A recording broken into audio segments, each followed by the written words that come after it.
Tonight we stand in the dim light of a museum storeroom, where a clay tablet rests behind glass, cracked by time yet still refusing to be silent.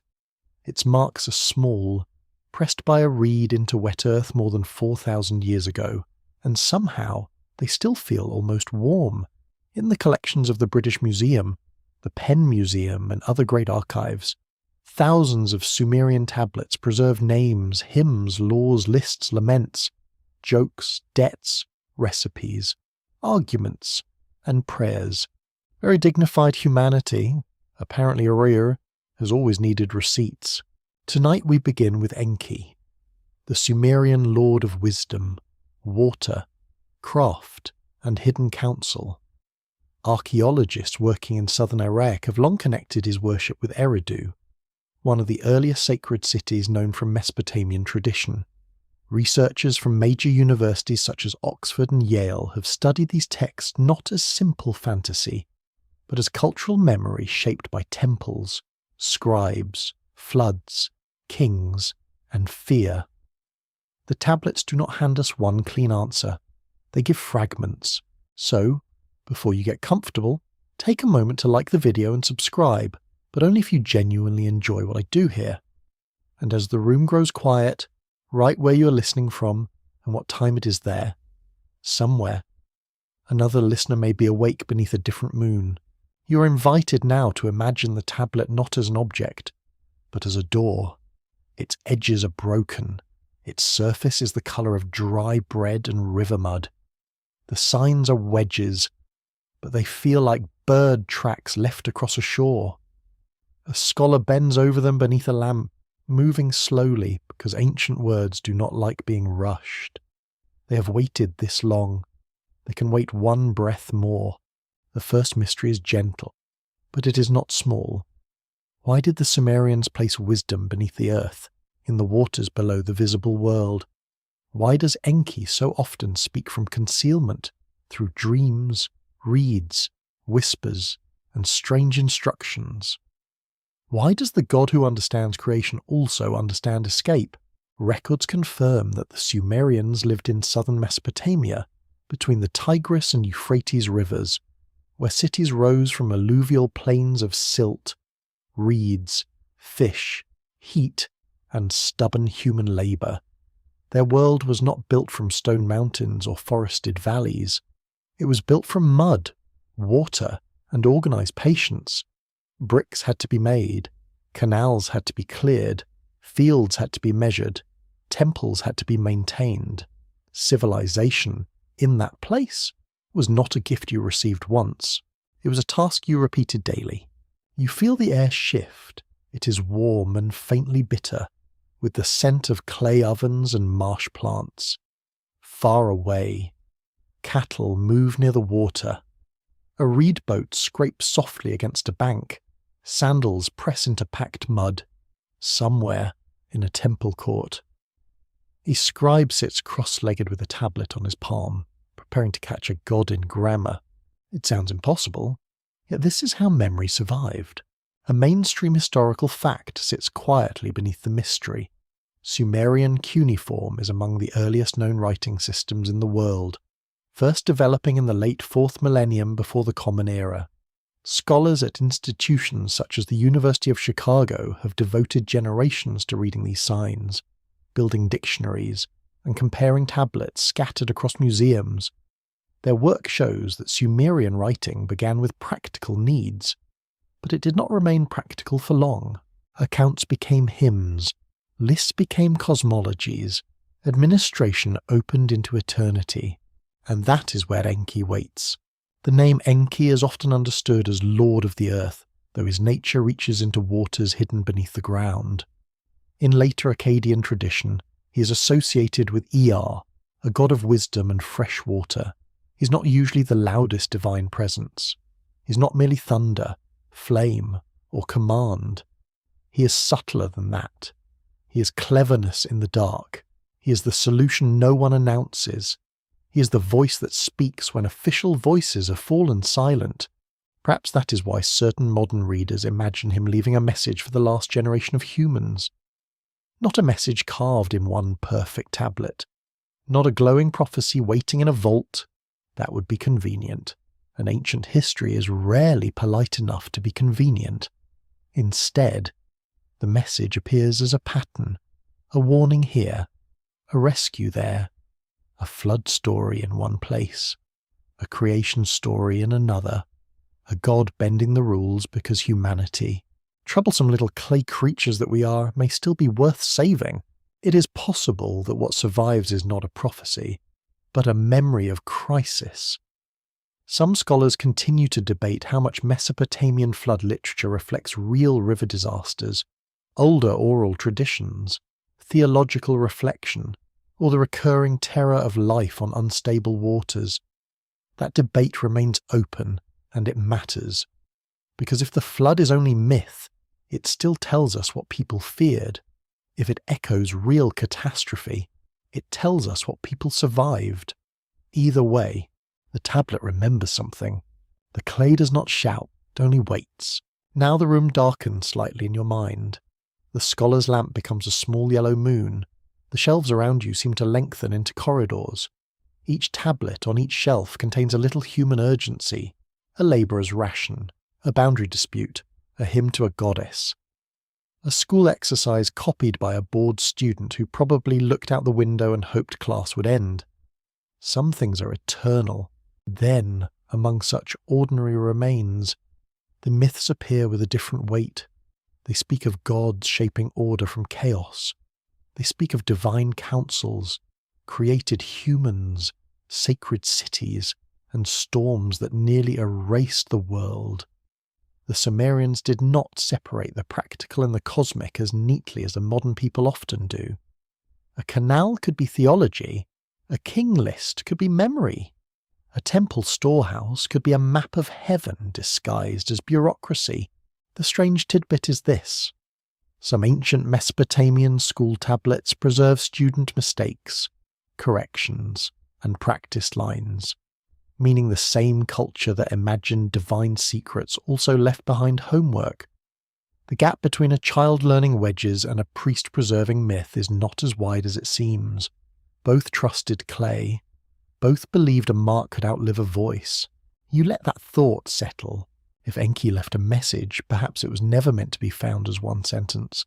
Perhaps it was scattered by design, or scattered by accident and made meaningful by survival.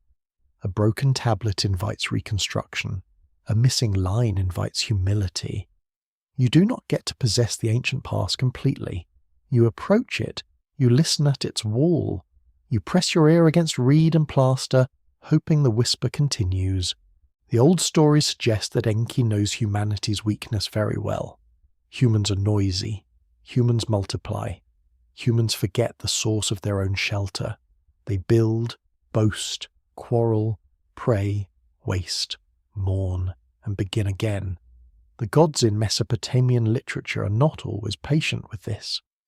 Divine counsels can be severe. Fate can be cold. But Enki often stands in the narrow space between decree and destruction. That narrow space is where tonight's mystery begins. You're not being asked to believe that a secret tablet lies beneath the desert naming the final date of humankind. That would be too easy, and honestly a little rude to the complexity of the past. You're being asked to follow the fragments as ancient people arranged them. Water below, clay above, wisdom hidden, humanity made fragile, destruction considered, survival whispered. In your ears, the quiet room becomes a marsh at dusk.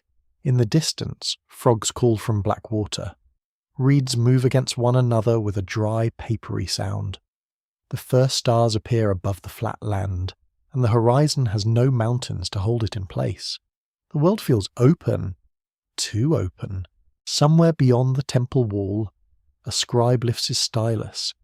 He does not know your name. He does not know your century. He cannot imagine your room, your screen, your tired eyes, or the soft machinery of modern life around you.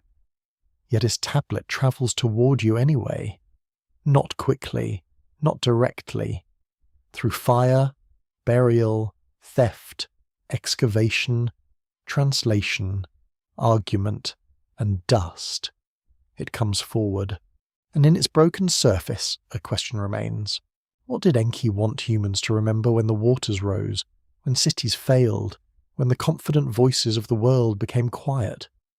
Perhaps the answer begins not with fear, but with attention. Watch the water.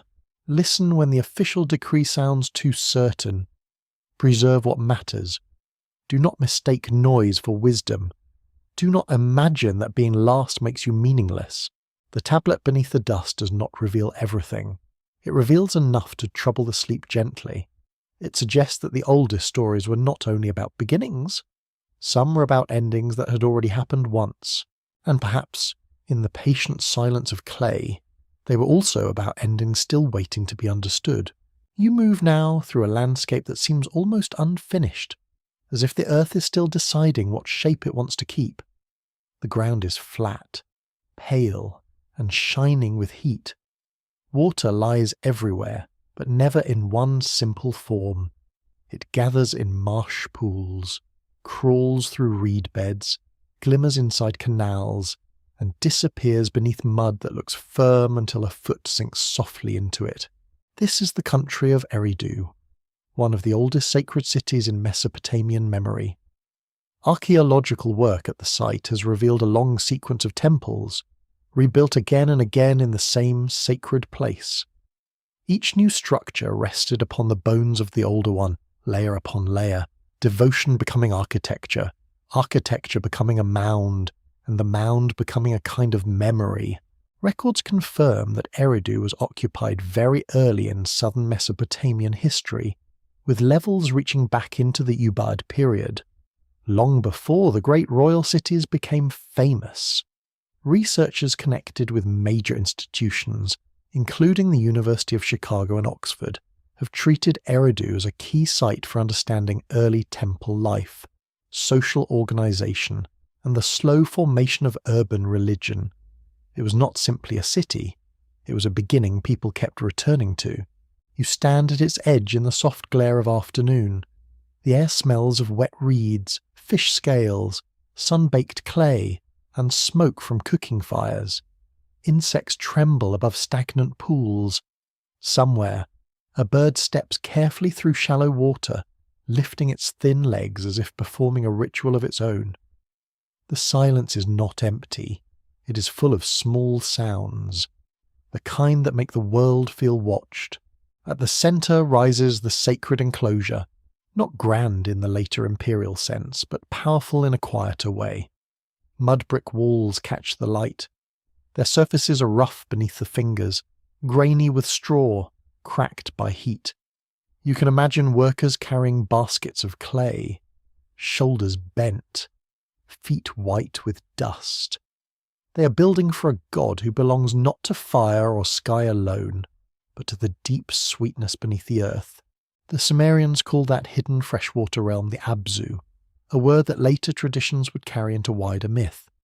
It was not the salty sea, it was the life-giving depth, the unseen reservoir from which springs, wells, rivers, and fertility might be imagined to arise. Enki's temple at Eridu was bound to that idea. Wisdom did not fall only from heaven, it also seeped upward, quietly, through mud. That detail matters. For a moment, it feels as though the city is listening from below. The reeds lean, the canals gleam, the temple walls hold their breath. Even the sky, wide and colourless, seems less important than the damp mystery under your feet. This is a place where survival depends on managing water, but also respecting its moods. Too little, and fields die. Too much, and homes melt back into the plain. Very inconvenient. Water. Very sacred too. A council decree from later Mesopotamian tradition proves how deeply temples were linked with civic order, offerings, labour, and land management. Religion here was never only private feeling, it organised grain, workers, festivals, storage, drainage, and status. The temple was a house of the divine, but it was also a beating administrative heart. People came with food, cloth, animals, clay tablets, obligations, anxieties, and hopes. The god received all of it, at least in theory. Priests and officials helped with the practical details because heaven apparently appreciates paperwork. Inside this world, Enki becomes more than a mythic figure. He is the divine shape of clever adaptation. The people of Eridu lived where permanence was difficult. Mud brick decays, rivers wander, marshes expand and retreat. A city could not survive by strength alone. Needed planning, invention, and the subtle art of reading danger before it arrived.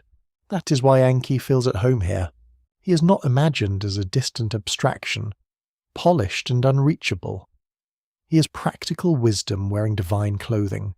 He understands canals, crafts, words, fertility, and the dangerous beauty of systems. He knows that a civilization is made not only from kings and walls, but from measurements, channels, agreements, and stored grain. He knows that people survive by noticing patterns. An open scholarly debate still surrounds the earliest meaning of Eridu's sacred role. Some historians see it as a real religious centre whose memory expanded through later myth. Others suggest that later scribes reshaped Eridu into a symbolic first city, giving old traditions a deeper and more authoritative past. The debate remains carefully balanced, because ancient memory is not a clean window. It is more like water with silt moving through it. You walk closer to the temple. The ground rises slightly beneath you, built from centuries of human return. Every generation repairs what the previous generation left behind. Every rebuilding says the same quiet thing. This place still matters. This god still receives us. This pattern must not be broken. A quirky tradition clings to Eridu with unusual persistence. In some Mesopotamian accounts, kingship descends from heaven, and the first royal city is Eridu. That makes the place sound almost impossibly important, like the opening line of civilization's official biography. Of course, ancient cities could be wonderfully competitive about being first. One can almost hear them clearing their throats across the centuries. Yet beneath that civic pride lies something more haunting. If Eridu was remembered as first, then it was also remembered as nearest to the original arrangement, nearer to the moment when divine order met human settlement, nearer to the first instructions, nearer to the hidden waters. The city does not feel young. It feels old even when imagined in its earliest days. Perhaps because every sacred beginning already contains its ending. A wall built of mud knows rain will come. A canal dug by hand knows silt will gather. A temple raised toward heaven knows the ground beneath it is soft. You pause beside a pool where the water reflects the bruised colours of evening. The surface looks still, but tiny movements disturb it. Something breathes there. Something small dives beneath a reed shadow. The smell of damp earth grows stronger as the heat loosens its grip. Voices drift from the settlement, low and practical. Someone calls to a child. Someone laughs. Someone argues over a measure of grain. Because even at the dawn of sacred history, someone is always arguing over a measure of grain. This ordinary life deepens the mystery rather than weakening it. Enki City is not a stage for distant gods only. It is a place where people sleep, sweat, worry, repair, and return. That may be the true reason the old stories endure. They bind cosmic memory to human chores. They make water management feel like destiny. They make clay walls feel like theology. In Eridu, the message attributed to Enki begins to take shape without yet becoming words. It is present in the repeated temples. It is present in the dependence on canals. It is present in the idea that wisdom comes from hidden sources, not from noise, force, or display. The deepest knowledge is not always the highest voice. Sometimes it is the spring beneath the settlement, unseen until thirst reveals it. The sky darkens to violet. The marsh exhales. A faint bell or wooden clapper sounds from somewhere near the sacred court. Sandals scrape over packed earth. The temple doorway becomes a black rectangle, and the air beyond it seems cooler than the world outside. You understand why a god of hidden water would be placed here. Eridu itself is a lesson in concealment. The living city rests upon buried cities. The visible temple rests upon earlier temples. The human settlement rests upon water, labour, memory, and fear. Nothing stands alone. And beneath all of it, quiet and patient, the sweet waters keep their own counsel. Your mind drifts beneath the temple floor, down past packed earth, reed matting, old bricks, and the buried footprints of workers long turned to dust. The world above remains hot and bright, but here the imagination enters a cooler country. It is not a cave exactly, and not a river exactly. It is a hidden deep, a dark reservoir where fresh water waits under the skin of the earth. This is Enki's kingdom. The Sumerians did not picture wisdom as a thin idea floating in empty air.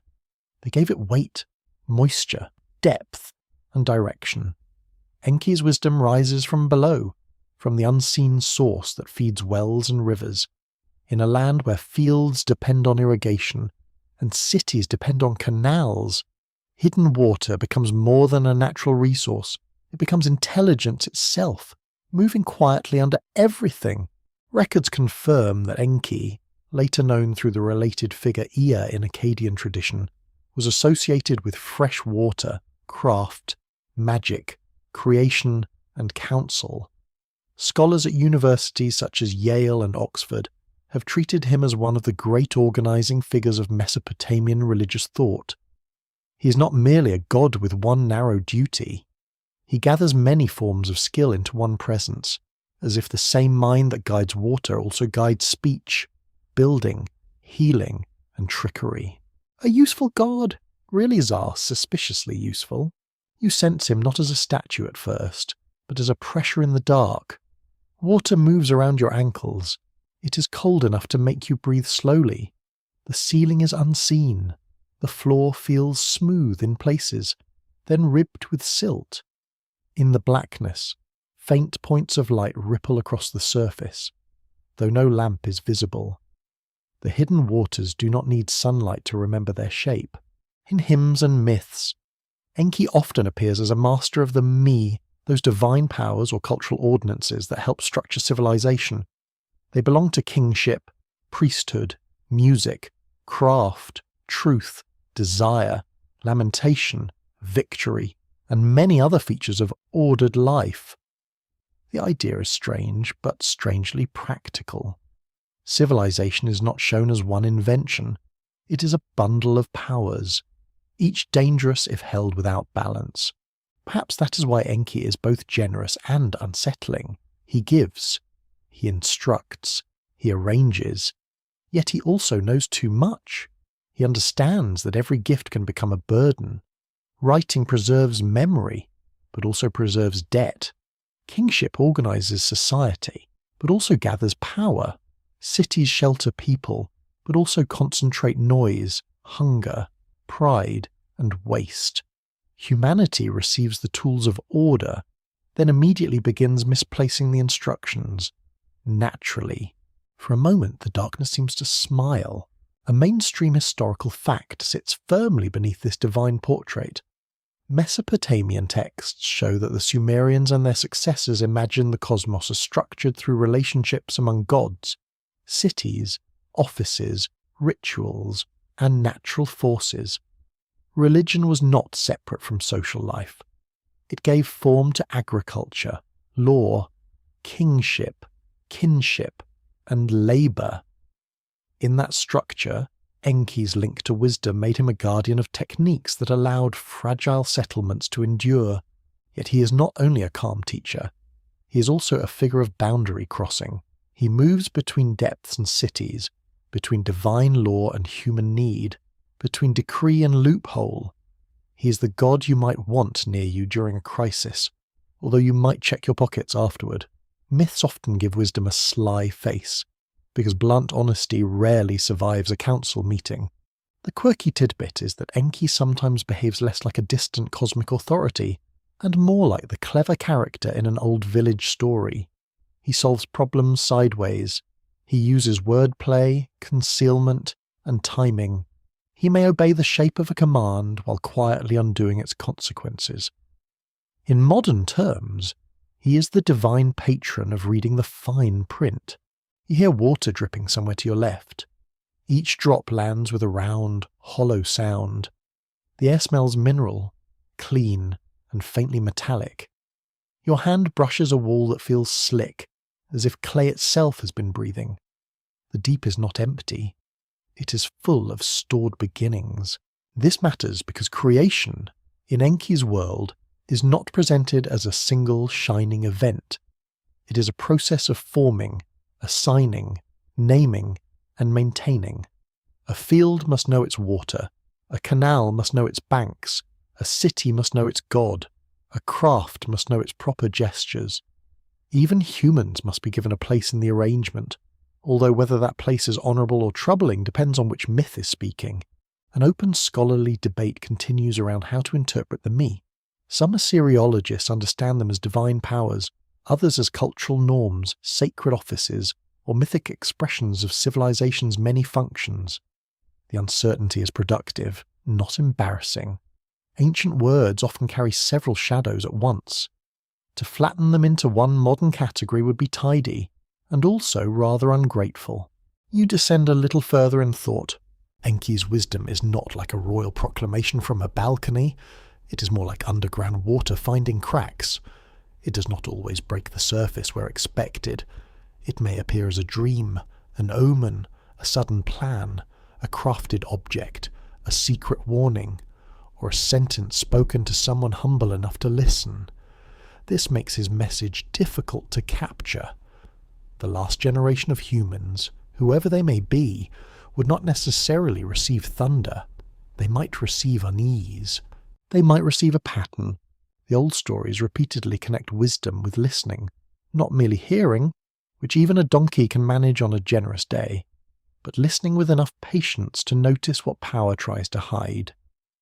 Enki's domain teaches that the world has upper surfaces and lower meanings.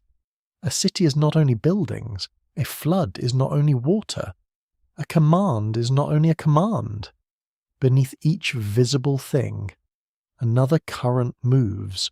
The deep water grows still around you. In that stillness, Enki's presence becomes almost tender. He is not soft in the simple sense. He belongs to a hard world of labour, hunger, disease, storms, and kings. But he seems to understand fragility. He knows that humans are made from perishable stuff. Clay cracks, breath fails, memory blurs, even cities. Those proud arrangements of walls and names can vanish into mounds under a vacant sky. And yet the hidden waters continue. Perhaps Enki's compassion comes from depth. The sky sees surfaces. The deep receives everything. It receives fallen rain, buried bones, broken pottery, spilled grain, dissolved salt, and the slow seepage of time. It does not forget quickly. It holds what the bright world loses. You notice a faint current moving past your legs. It carries no visible message, no shining tablet, no carved seal. Still, it feels purposeful. It passes around you like a thought that refuses to become speech. That is fitting. Enki's wisdom is often not the answer itself, but the condition that makes an answer possible. A human being wants certainty. Ancient myth gives arrangement. A modern listener wants a final sentence. The old god offers water beneath the floor. There, in that cool hidden place, the message begins to feel less like a warning shouted at the end of time and more like a principle folded into creation. What is buried may sustain you. What is quiet may guide you. What is clever may save you when force has failed. And what has been given to humanity must be handled with restraint. The darkness around you is no longer frightening. It is watchful. The water touches the clay. The clay remembers the hand remembers the stylus, and the stylus waits for speech. Somewhere above, the temple stands in the last heat of day, but its true foundation is here, in the unseen reservoir of meaning. Enki does not need to rise dramatically from the deep. He's already present in every hidden source that keeps the surface alive. The tablet rests in your hands only in imagination, yet you feel its weight with surprising clarity. It is small enough to hold, heavy enough to matter, and fragile enough to make every movement slower. The clay is no longer soft, but the signs still remember the pressure of a reed stylus.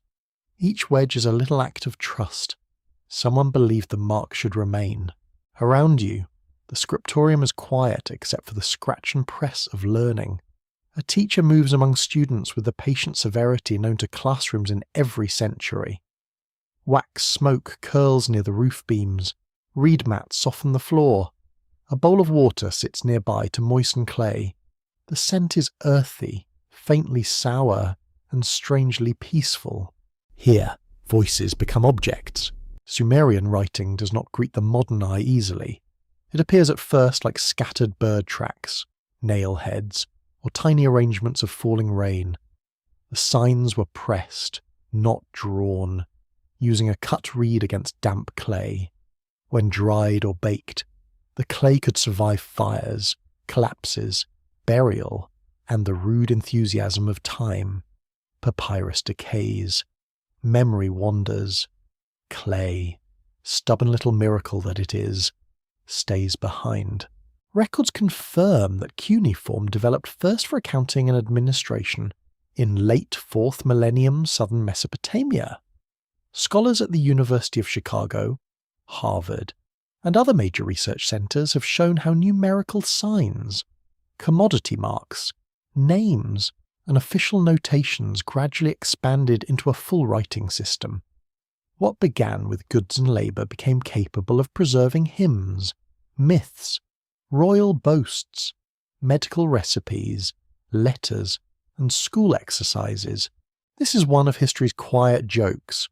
Civilization invents writing to count sheep, then uses it to ask why the world was made. Very ambitious sheep, apparently. You lean closer to the clay marks. Some are clear, others are broken by cracks. A corner has vanished. A line ends just where you most want it to continue. Ancient texts often reach us like overheard conversations from another room. You catch enough to feel meaning approaching, but not enough to command it fully. That incompleteness is part of their power. The scribes who copied Sumerian myths often worked long after Sumerian had ceased to be spoken as a daily language. It became a language of learning, ritual, and prestige, much as later cultures preserved old sacred tongues. A student might copy a hymn without speaking that language at home. A priest might chant words whose age gave them authority. Oldness itself became part of the message. A mainstream historical fact stands clearly here. Many Sumerian literary compositions are known from later Old Babylonian school contexts, especially from the early 2nd millennium before the Common Era. That means some myths were preserved through copying, teaching, and scholarly tradition, not simply through one original tablet carried unchanged from the dawn. The ancient past was already ancient to the people preserving it. You can almost see the student's face as he copies the lines. He is tired. His hand aches. His teacher is not impressed. The day is hot because Mesopotamia did not consult students before designing its climate. He presses sign after sign, learning forms inherited from vanished cities. Perhaps he understands every word. Perhaps some phrases feel formal and distant. Yet through his effort, Enki continues to speak. Not directly, never that simply. The fragments attributed to the world of Enki come through myths, hymns, lists, and related traditions. Some tablets are complete enough to follow. Others are damaged in ways that make translation uncertain. A missing verb can change motion into stillness. A broken name can turn certainty into mist. Scholars compare duplicates, examine grammar, consider context, and sometimes argue over a single sign with the calm intensity usually reserved for family inheritance. A lively scholarly debate remains over how much of Sumerian literature reflects early oral tradition, scribal invention, temple ideology, or later educational preservation. Researchers at institutions such as Oxford and Yale have approached these texts as layered compositions. They're not fossils of one moment. They're rivers of memory, fed by many channels, altered by every bank they pass. That idea suits Enki. A message hidden in such texts would not behave like a modern announcement.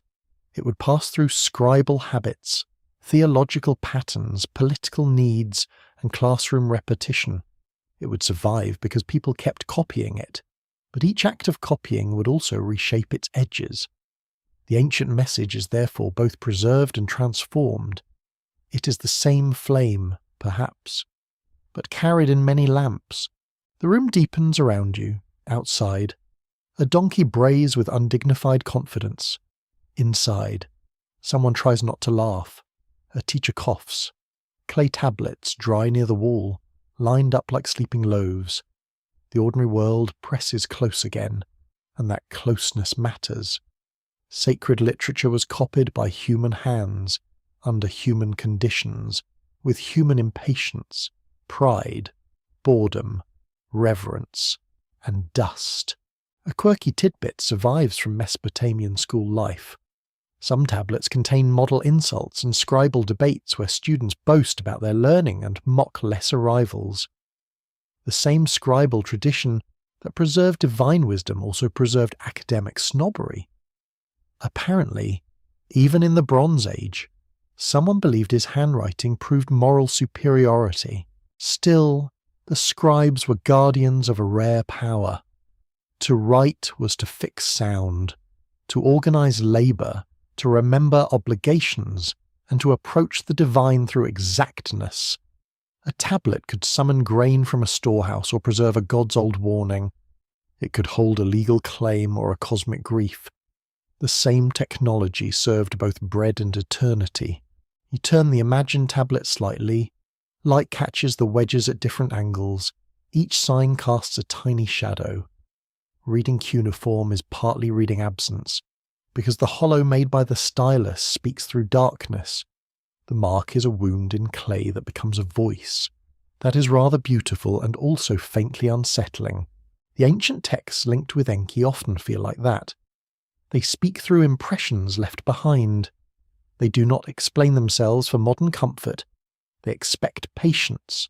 They assume a world where gods hold councils, dreams carry weight, and wisdom can slip through a wall when public speech becomes dangerous. In these broken voices, the idea of a final human generation begins to tremble into view, not as a single named age, not as a calendar date, rather as a repeated condition. A generation grows loud, a generation forgets measure, a generation trusts its own systems too completely. Then the hidden counselor must decide whether to remain silent or risk mercy. Perhaps the last generation is not defined by time. Perhaps it is defined by listening. That possibility changes the tablet in your hands. It is no longer only an artifact from a vanished culture, it becomes a test of attention. Do you look only for spectacle, for ancient machines, lost planets, and secret vaults? Or do you notice the more modest warning pressed into the structure of the myths? Creation requires balance. Knowledge requires restraint. Water must be respected. Power must be questioned. Memory must be copied before the flood reaches the door. The clay is cool now. Your thumb rests near a broken edge. You imagine the missing lines not as failure, but as invitation. The ancient world does not give itself whole. It gives enough for reconstruction, and withholds enough to keep arrogance away. The scribe lifts another tablet. The reed touches clay. A sign appears, then another, then another. The room remains ordinary, but something immense is passing through it. A boy copies an old line. A teacher corrects his hand. A god of hidden waters survives in marks no wider than a fingernail. And the broken voices continue, not because they are complete, but because they are still being heard. Long before recorded history becomes confident, the Sumerian imagination opens a door into a time without familiar names. No empire has yet raised its banners. No king's face has been carved with the proud stillness of official memory. The land is wide, damp, difficult, and filled with beginnings. Cities are not yet eternal in anyone's mind. They are experiments made of mud brick, labour, fear, and hope. You stand inside that older hush, where chronology softens around the edges. The air tastes of silt. Dawn spreads low across the plain. Water channels glow like strips of dull silver. Reeds sway in the faint morning wind, brushing against one another with a dry whisper. The world feels young, yet not innocent. It has already swallowed many footprints. In Sumerian tradition, kingship does not simply grow upward from human ambition, it descends. That word is important. The Sumerian king list presents kingship as something that comes down from heaven, first resting in ancient cities whose names seem to belong to a remote sacred order. Eridu appears among those beginnings, followed by other cities in a sequence that feels both political and cosmic. Records confirm that the Sumerian king list is a real ancient composition, preserved on several tablets and manuscripts from Mesopotamia. Scholars from institutions such as Oxford and the University of California have studied it as a political, literary, and ideological text. It names cities and rulers, but it also arranges memory into a grand pattern. History becomes procession, power becomes inheritance, time becomes something managed by divine will. Yet the list is not simple history in the modern sense. Its earliest rulers are credited with reigns lasting tens of thousands of years. One king rules for longer than entire civilizations known to archaeology. Another follows with similar impossible grandeur. The numbers are too vast for ordinary biography. Unless someone in the ancient world had a very generous definition of a work schedule, this is where the hidden timeline begins to breathe. For modern historians, those enormous reigns are usually read as mythic numbers, symbolic claims, or literary signals of a world before normal human measurement. They mark a deep past that is not meant to be handled like a tax document. Still, they are not meaningless.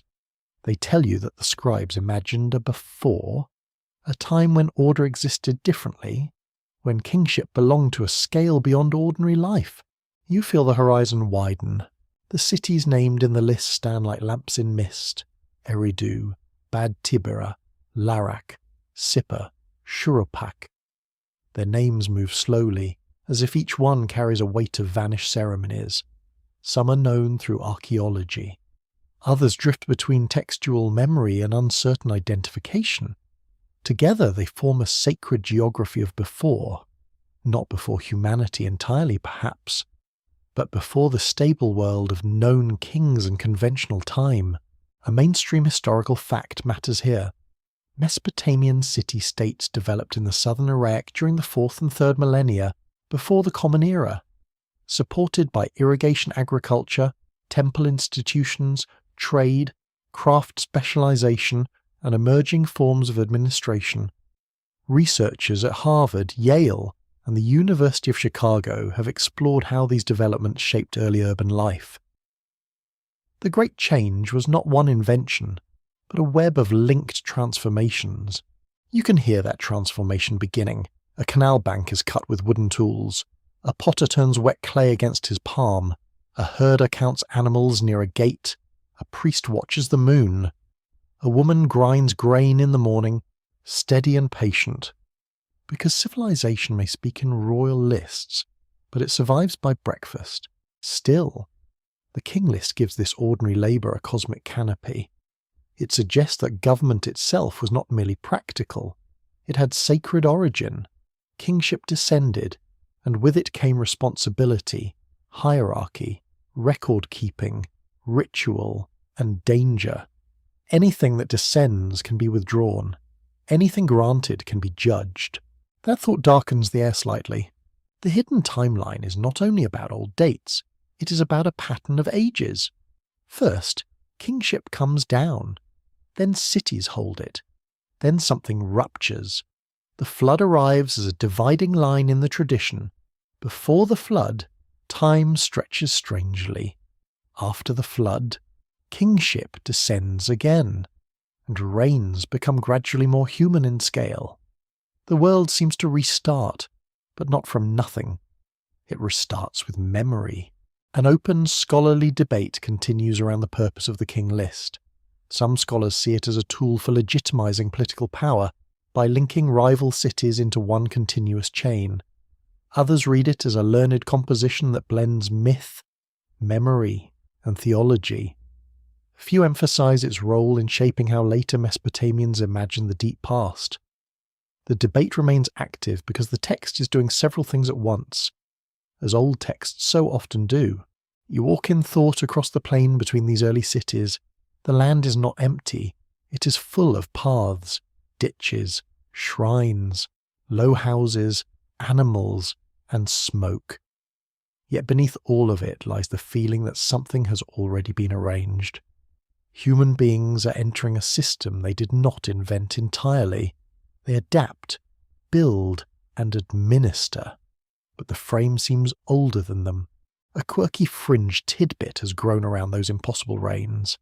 Some modern speculative writers treat them as evidence of lost superhuman rulers, forgotten visitors, or a hidden pre-human civilization. The idea is dramatic, certainly. It also tends to step rather briskly over grammar, genre, and ancient number symbolism, which is not very polite to the scribes. Still, the fascination itself is revealing.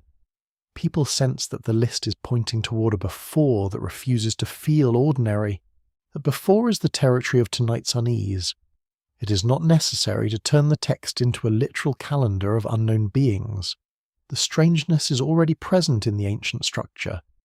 The Sumerians preserved a memory of order before the flood, kings before normal kings, cities before the remembered world, and time before time behaved itself.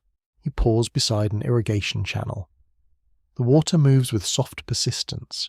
It carries bits of reed, insects, and reflected sky. A child crouches near the bank and presses fingers into mud, making small marks that vanish when water seeps over them. Nearby, an older scribe presses marks into clay that will last for millennia. Two gestures so close together, yet one fades and one survives. Perhaps this is how hidden timelines are made, not by one secret inscription, but by layers of remembering and forgetting. A city falls, but its name remains. A ritual changes, but its outline persists. A flood destroys houses, but becomes a boundary in thought. A king dies, but his reign expands in legend until he belongs to another kind of time. The last generation of humans in such a pattern would not appear from nowhere.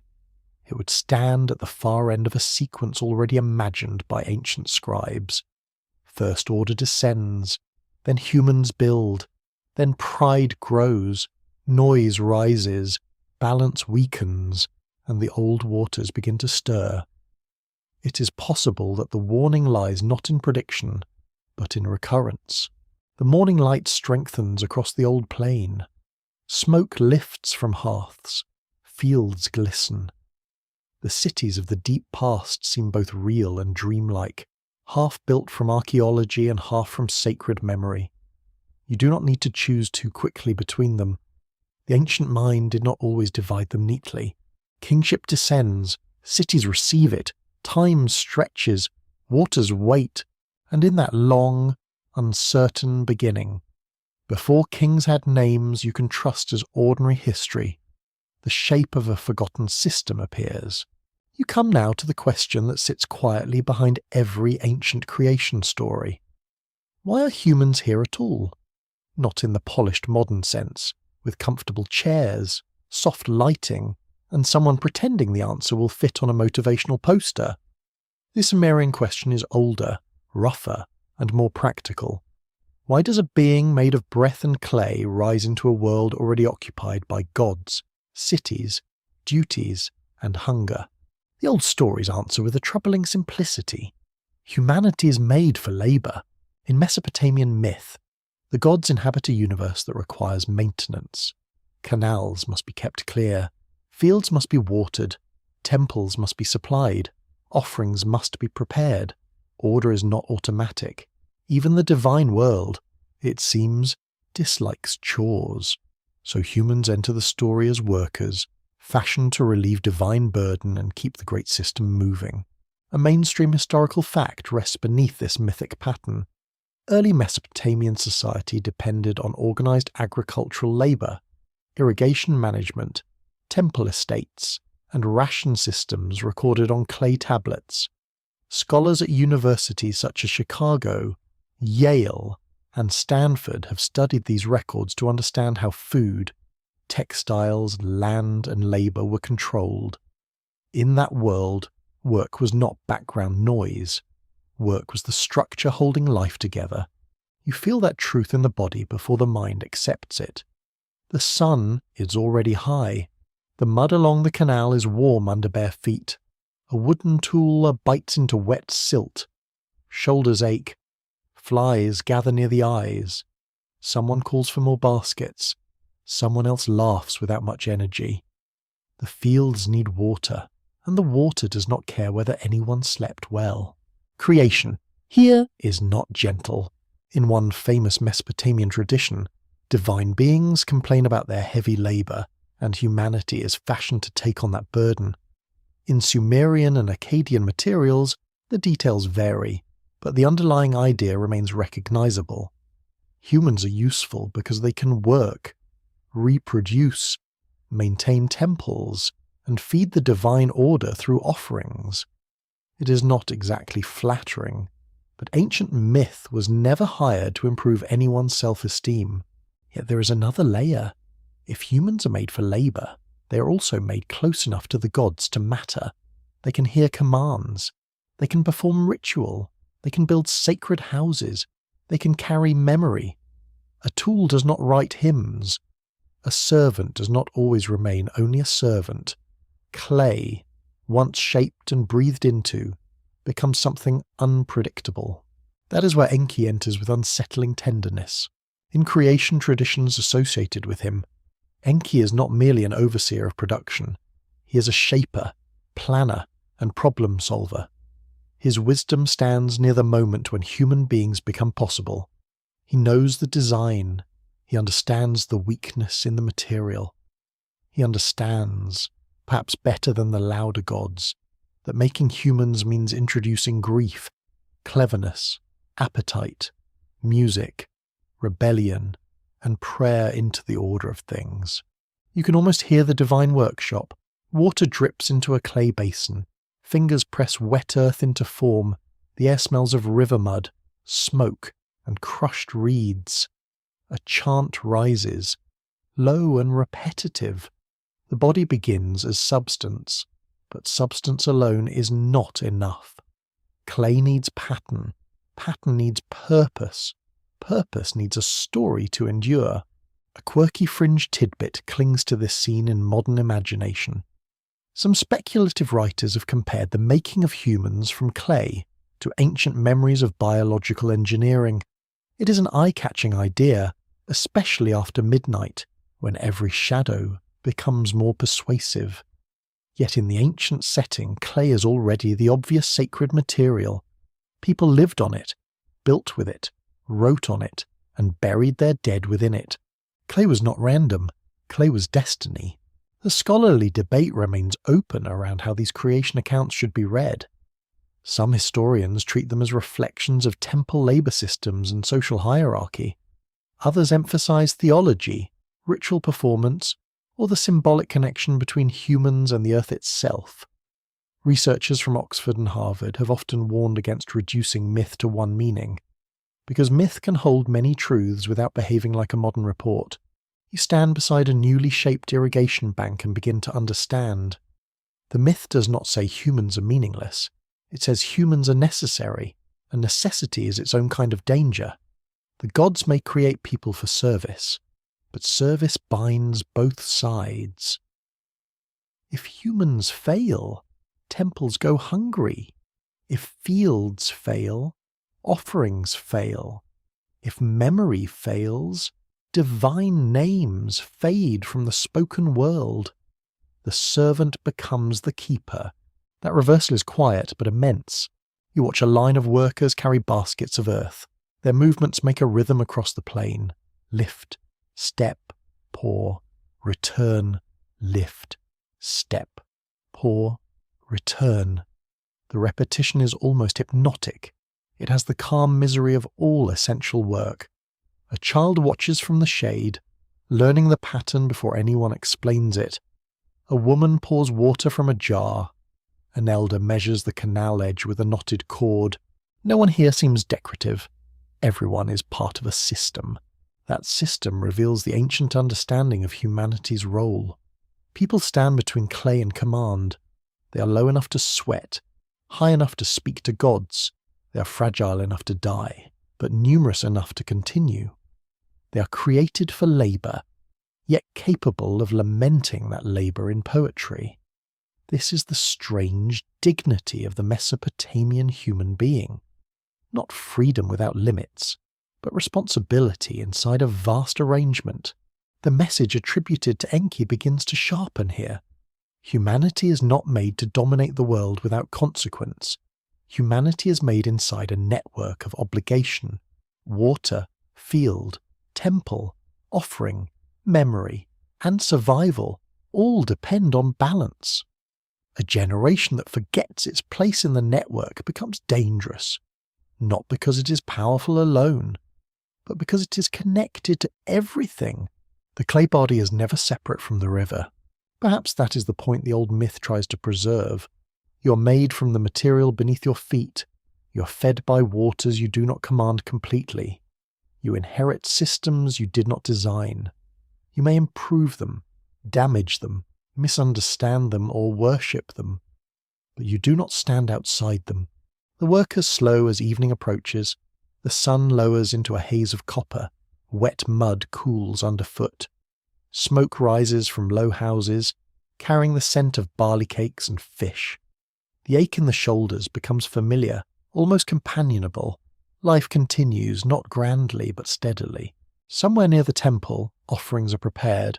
Bread, beer, dates, and animals enter the sacred economy. The gods receive, the priests distribute, the tablets record, the fields demand another day. Human beings, those clay-born specialists in exhaustion, keep the world turning. Still, Enki's presence complicates the arrangement. If humans were only tools, why warn them? Why preserve them? Why teach them crafts, language, ritual, and cleverness? Why allow them to become listeners?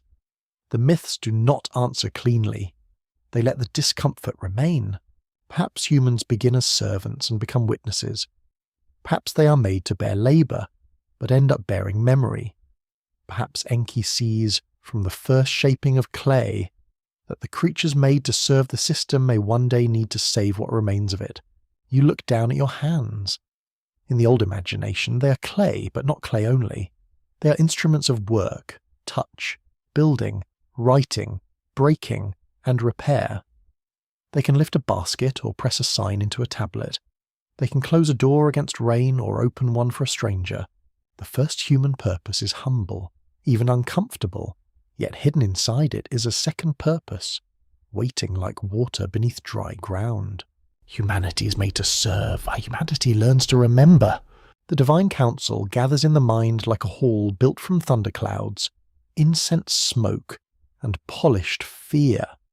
You do not see every face clearly. Ancient myth rarely gives comfort in the form of perfect lighting. Instead, you sense presences arranged by rank. Old powers seated in judgment, each one carrying a portion of the world's order. The air is still, too still. Somewhere below that council, human voices rise from cities and fields. They are not evil voices, not exactly. They are the sounds of life packed close together. Grinding stones rasp in courtyards. Animals cry near pens. Children shout. Workers complain. Priests chant. Merchants argue over weights with the sacred passion of people who believe the other side has definitely cheated. Sleep becomes thin. Patience becomes thinner. In Mesopotamian literature, divine assemblies are more than dramatic settings. They reflect an ordered universe where decisions pass through hierarchy, consultation, decree, and ritual authority. Records confirm that Sumerian and Akkadian myths often imagine the gods acting through councils, with senior deities deliberating over human fate. Scholars at Yale, Chicago, and Oxford have studied these scenes as mirrors of political and religious structures in ancient Mesopotamia. That is the mainstream ground beneath the story. The gods do not behave like lonely spirits wandering through private dreams. They gather like rulers, judges, and estate managers. They decide, they assign, they enforce. Cosmic order has minutes, apparently, though one hopes no junior scribe had to copy them all. You stand at the edge of this council, unseen, feeling the cold smoothness of a stone threshold under your feet. A faint scent of cedar smoke hangs in the air. Lamps burn with small, steady flames. Their light does not warm the chamber. It only reveals the distance between power and pity. The problem is humanity, not humanity as a noble idea, dressed in philosophical robes and gazing at stars. Humanity as noise, humanity as hunger, humanity as multiplying bodies, demanding fields, filling settlements, disturbing divine rest, and stretching the arrangement of creation until it begins to groan. The myths do not always present the gods as patient parents. Sometimes they seem more like landlords with a serious complaint about tenants.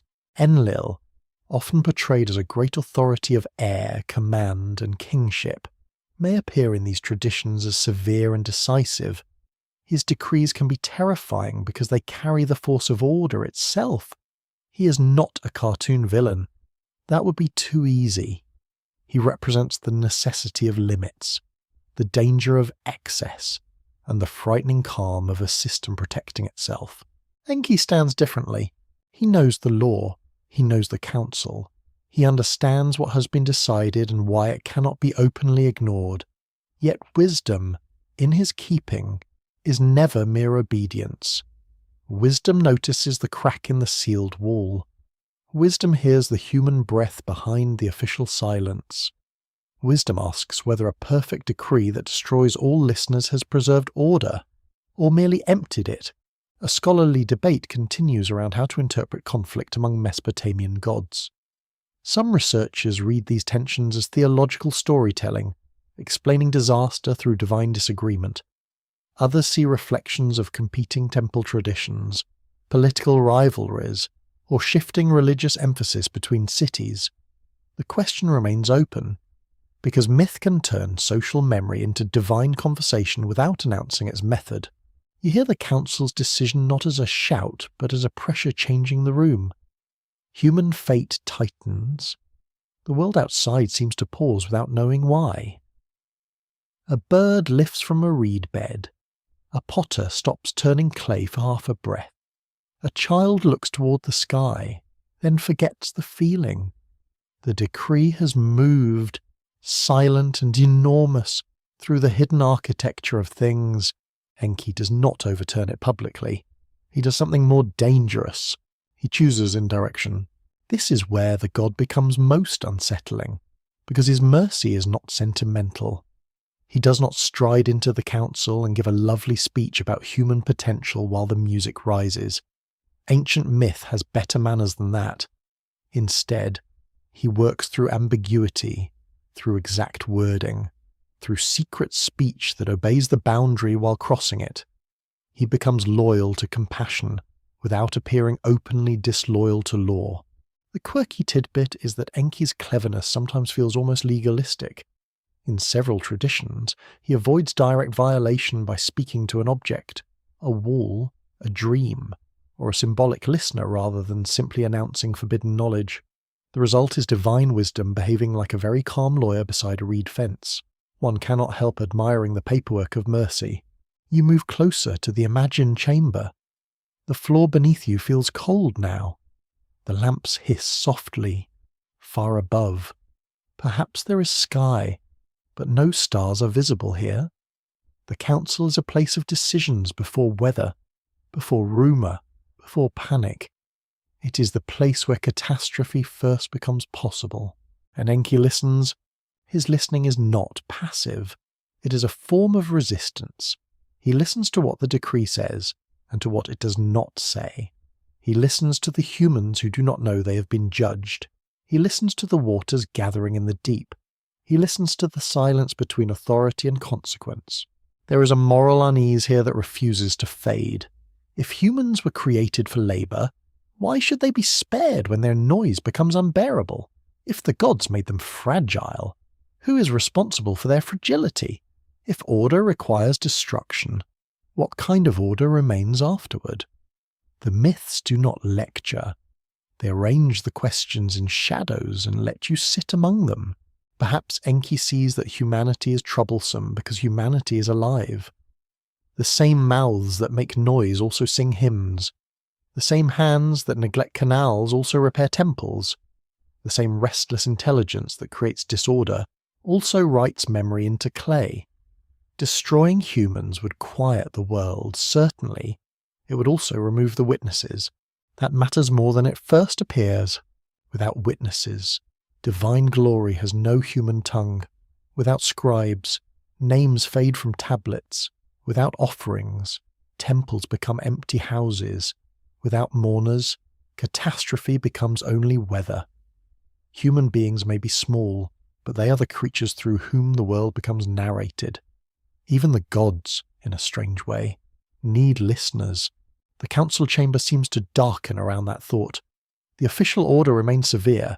No open rebellion breaks the air. Yet somewhere beneath the polished surface of divine authority, a hidden current has turned. Enki's compassion does not cancel the coming danger. It prepares a passage through it. You feel the difference between rescue and prevention. Prevention would leave no story.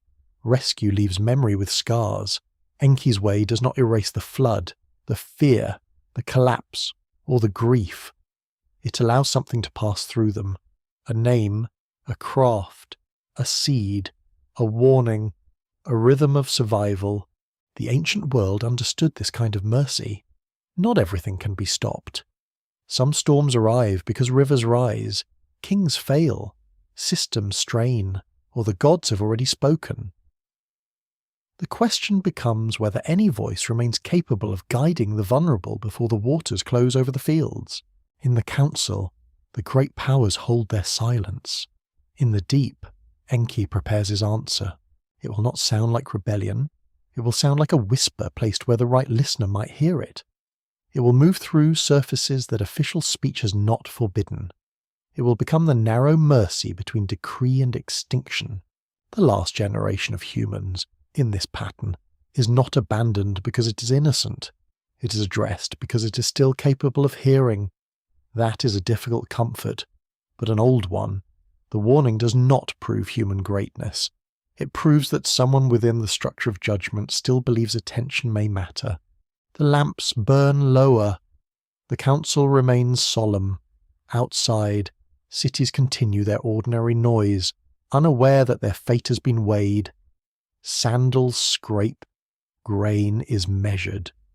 A mother calls a child indoors as evening gathers, and somewhere below authority, below anger, below the official silence of the gods, Enki chooses the dangerous kindness of a hidden word. Rain is not yet falling, but the world has begun to smell of it. You feel that change first in the air, in the damp weight that settles over reed roofs and mud brick walls. The insects quiet themselves. The dogs grow restless. The river seems swollen with a thought it has not spoken.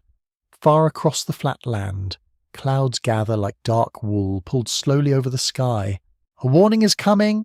In the old Mesopotamian flood tradition, the danger does not arrive as a surprise to everyone. It arrives first as a secret entrusted to one listener. That detail gives the story its quiet force. Catastrophe may be vast, public, and undeniable, but survival begins privately, almost awkwardly, with a message that cannot be announced in the marketplace. Records confirm that flood stories appear in several Mesopotamian compositions, including the Sumerian account of Ziusudra, the Akkadian Atrahasis tradition, and the later flood episode within the Epic of Gilgamesh. Scholars at Yale, Harvard, and Oxford have studied these narratives as related but distinct witnesses to a powerful ancient theme: a destructive flood, a chosen survivor, divine warning, and renewed life form the shared pattern. You stand in a reed house at dusk. The walls are woven, plastered, and faintly uneven beneath your fingers. A lamp burns near the floor. Its flame bends when wind moves through the seams. The smell is intimate and earthy, a mixture of damp reed, fish oil, old smoke, and stored grain. Outside, water laps against a bank with unusual insistence. The warning, in the tradition, is not shouted from the sky. It comes through indirection. In one famous form, Enki does not speak openly to the doomed human, but addresses a wall or reed screen, allowing the message to pass without breaking the divine command too plainly. It is one of the strangest and most memorable scenes in the ancient literature. Mercy has to pretend it is talking to architecture. Very dignified, of course. Yet there is wisdom in the strangeness. A wall hears nothing, but the person beside it hears everything. A boundary meant to conceal becomes the channel of rescue. The house itself becomes an ear. The private interior becomes the place where forbidden knowledge can survive.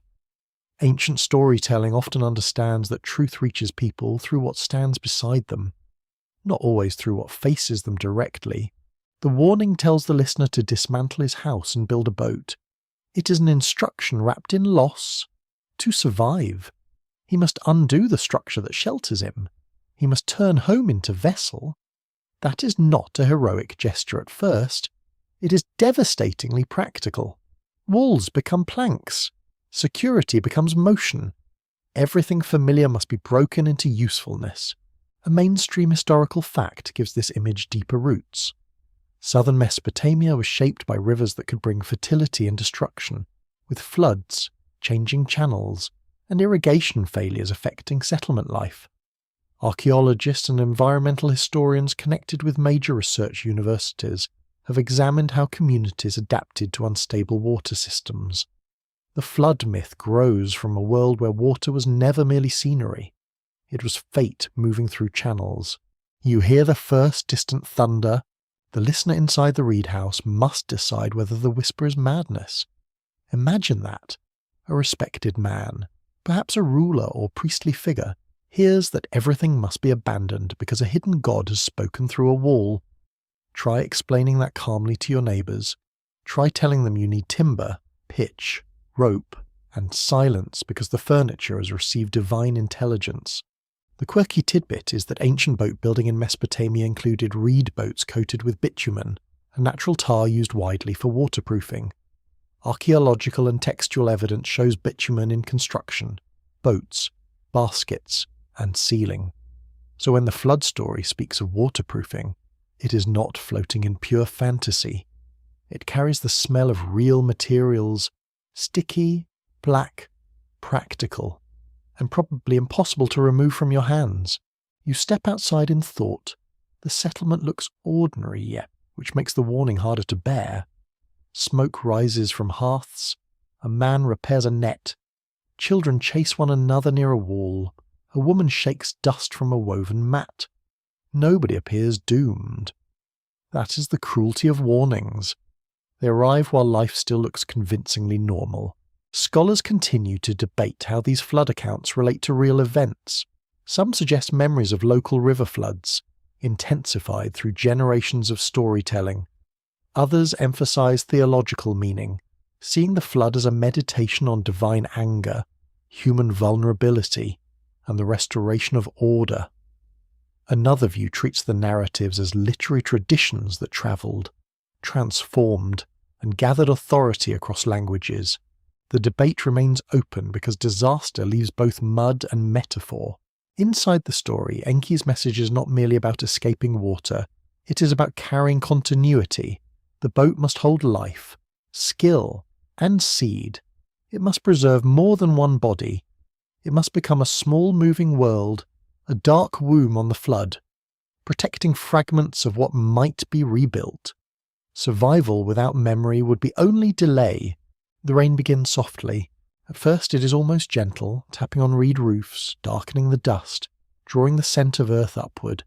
People glance at the sky and continue their tasks. Rain is not always terror. Rain can be blessing. It fills cisterns, cools courtyards, and settles heat. The danger lies in measure.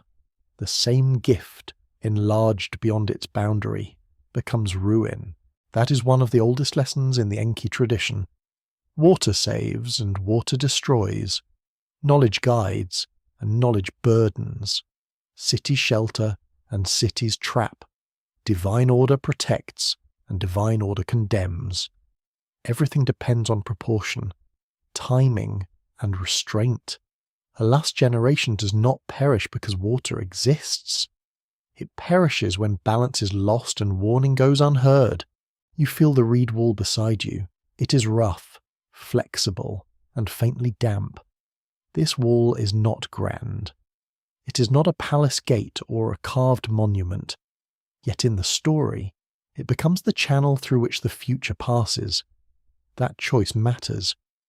Enki does not entrust the warning to bronze, gold, or royal display. He lets it move through humble materials, through reeds cut from marshland, through the ordinary fabric of a human dwelling. Perhaps the message is shaped that way because humans usually miss what arrives too loudly. A trumpet invites argument. A whisper invites attention. The person who hears through the wall must become quiet enough to distinguish divine counsel from wind. Outside, the rain thickens. The riverbank softens. Footprints fill with water. The animals sense change more quickly than people do. Birds lift from the reeds. Goats pull against their tethers. A low muttering spreads through the settlement. Not panic yet, but the beginning of unease. Inside the house, the listener gathers tools. Every object now carries double meaning. Rope is no longer rope only.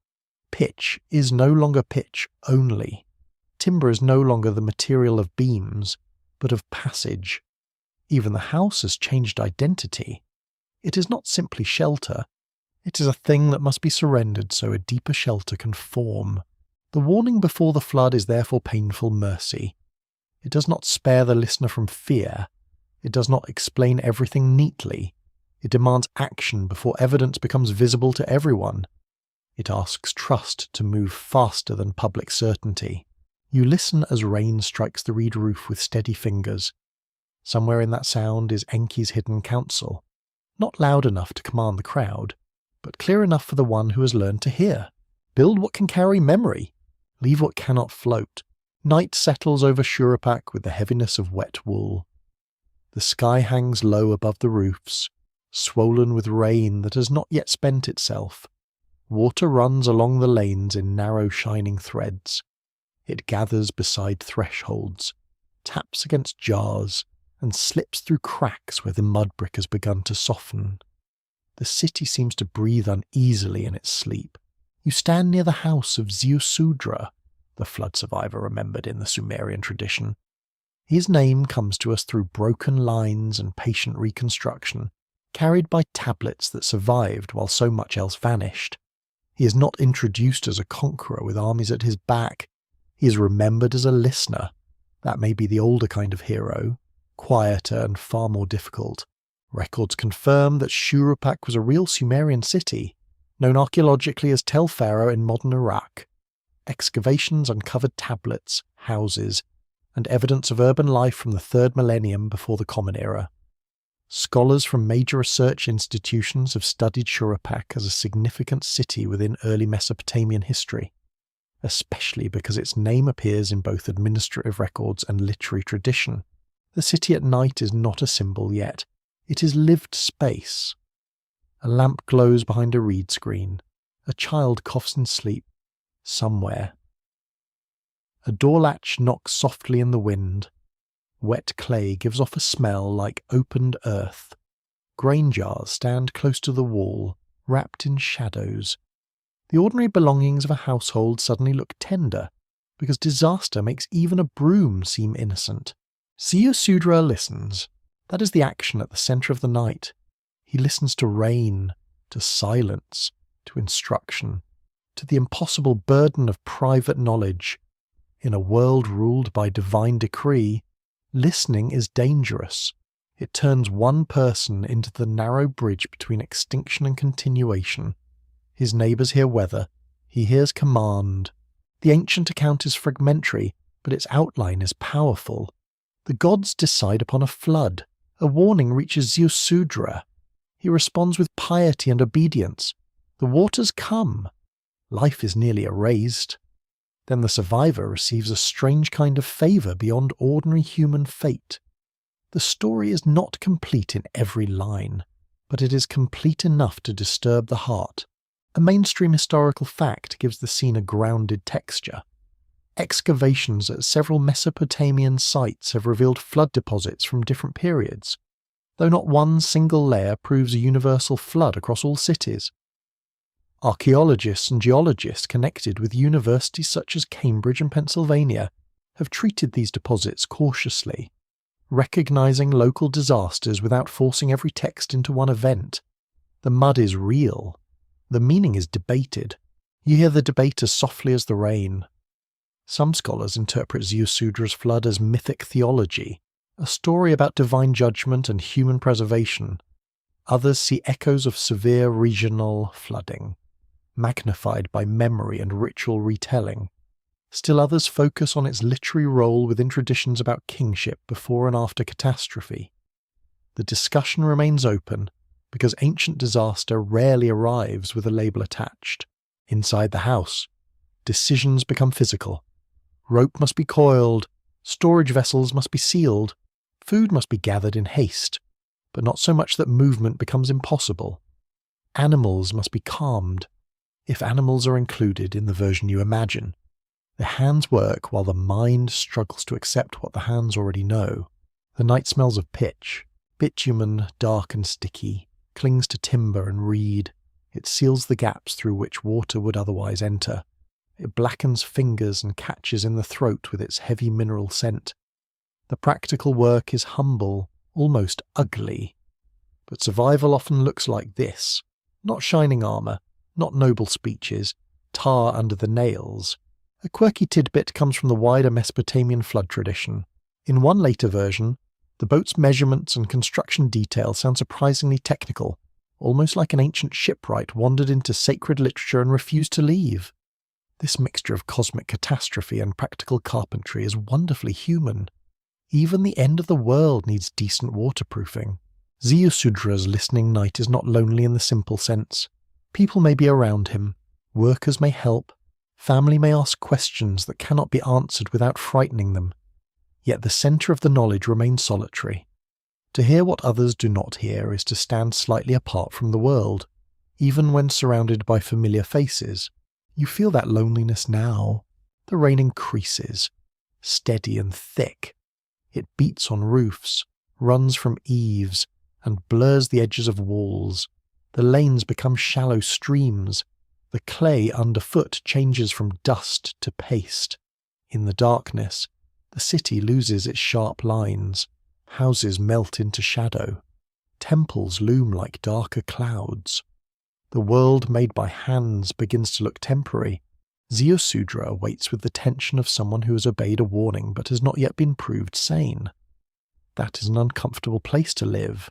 Public proof always arrives late. When everyone finally understands the danger, the door may already be sealed. The old story knows this, and it lets the listener remain suspended between trust and terror. Perhaps this is why the figure of Ziusudra matters for the idea of a last generation. He does not save the world by mastering it.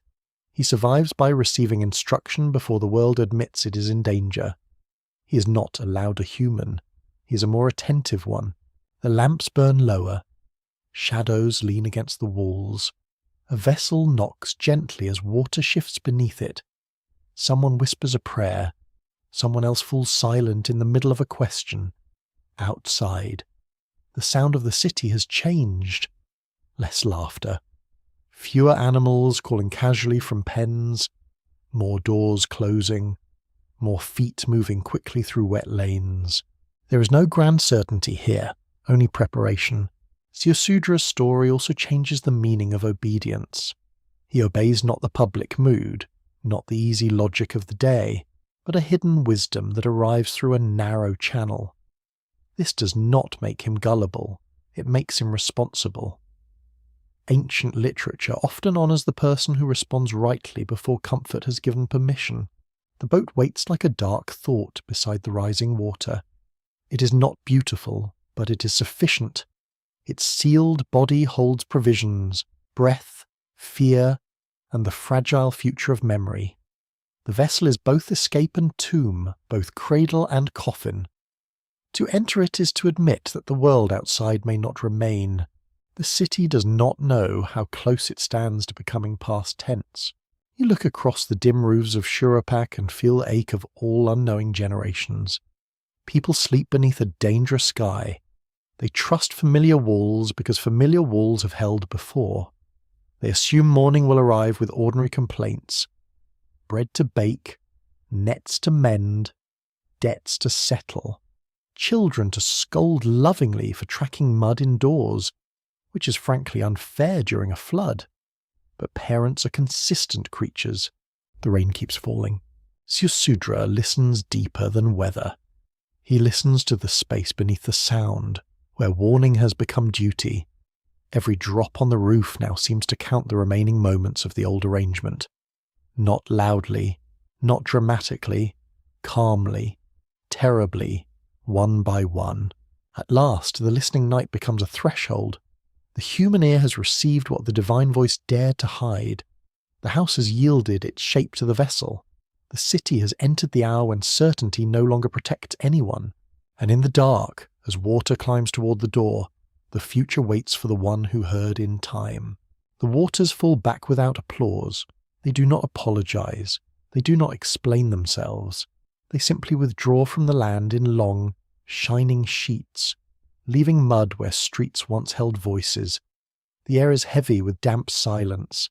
Everything smells of silt, broken reeds, soaked timber, and the sour breath of things that have been too long under water.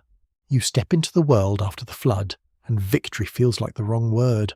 The ground receives your feet with a soft, sucking sound. Each step is effort. Water fills the hollows left by walls. Roof beams lie twisted beside storage jars. Clay tablets, if they survived at all, are buried under sludge or scattered from their shelves. The city has not vanished completely. That would almost be cleaner. Instead, it remains in fragments, recognizable enough to hurt. In Mesopotamian tradition, survival after the flood does not return the world to innocence. It creates a second beginning, and second beginnings carry memory. The survivor is not a child entering a fresh garden. He is someone who has heard the old world break. He stands among remains and must decide what can be rebuilt without repeating everything that failed. Records confirm that ancient Mesopotamian cities were repeatedly damaged, abandoned, rebuilt, and reoccupied across long centuries. Archaeologists at institutions such as the University of Pennsylvania and Chicago have shown that settlement layers often contain evidence of fires, floods, repairs, changing plans, and renewed construction. Urban life in the ancient plain was not a straight line upward. It was a rhythm of collapse and return. That rhythm matters here. The flood story turns ordinary rebuilding into sacred drama. Mud brick walls fail often enough in real life. Rivers shift often enough. Fields drown often enough. But myth gathers those smaller losses into one enormous image. A world undone by water and then asked to begin again. You look across the wet land.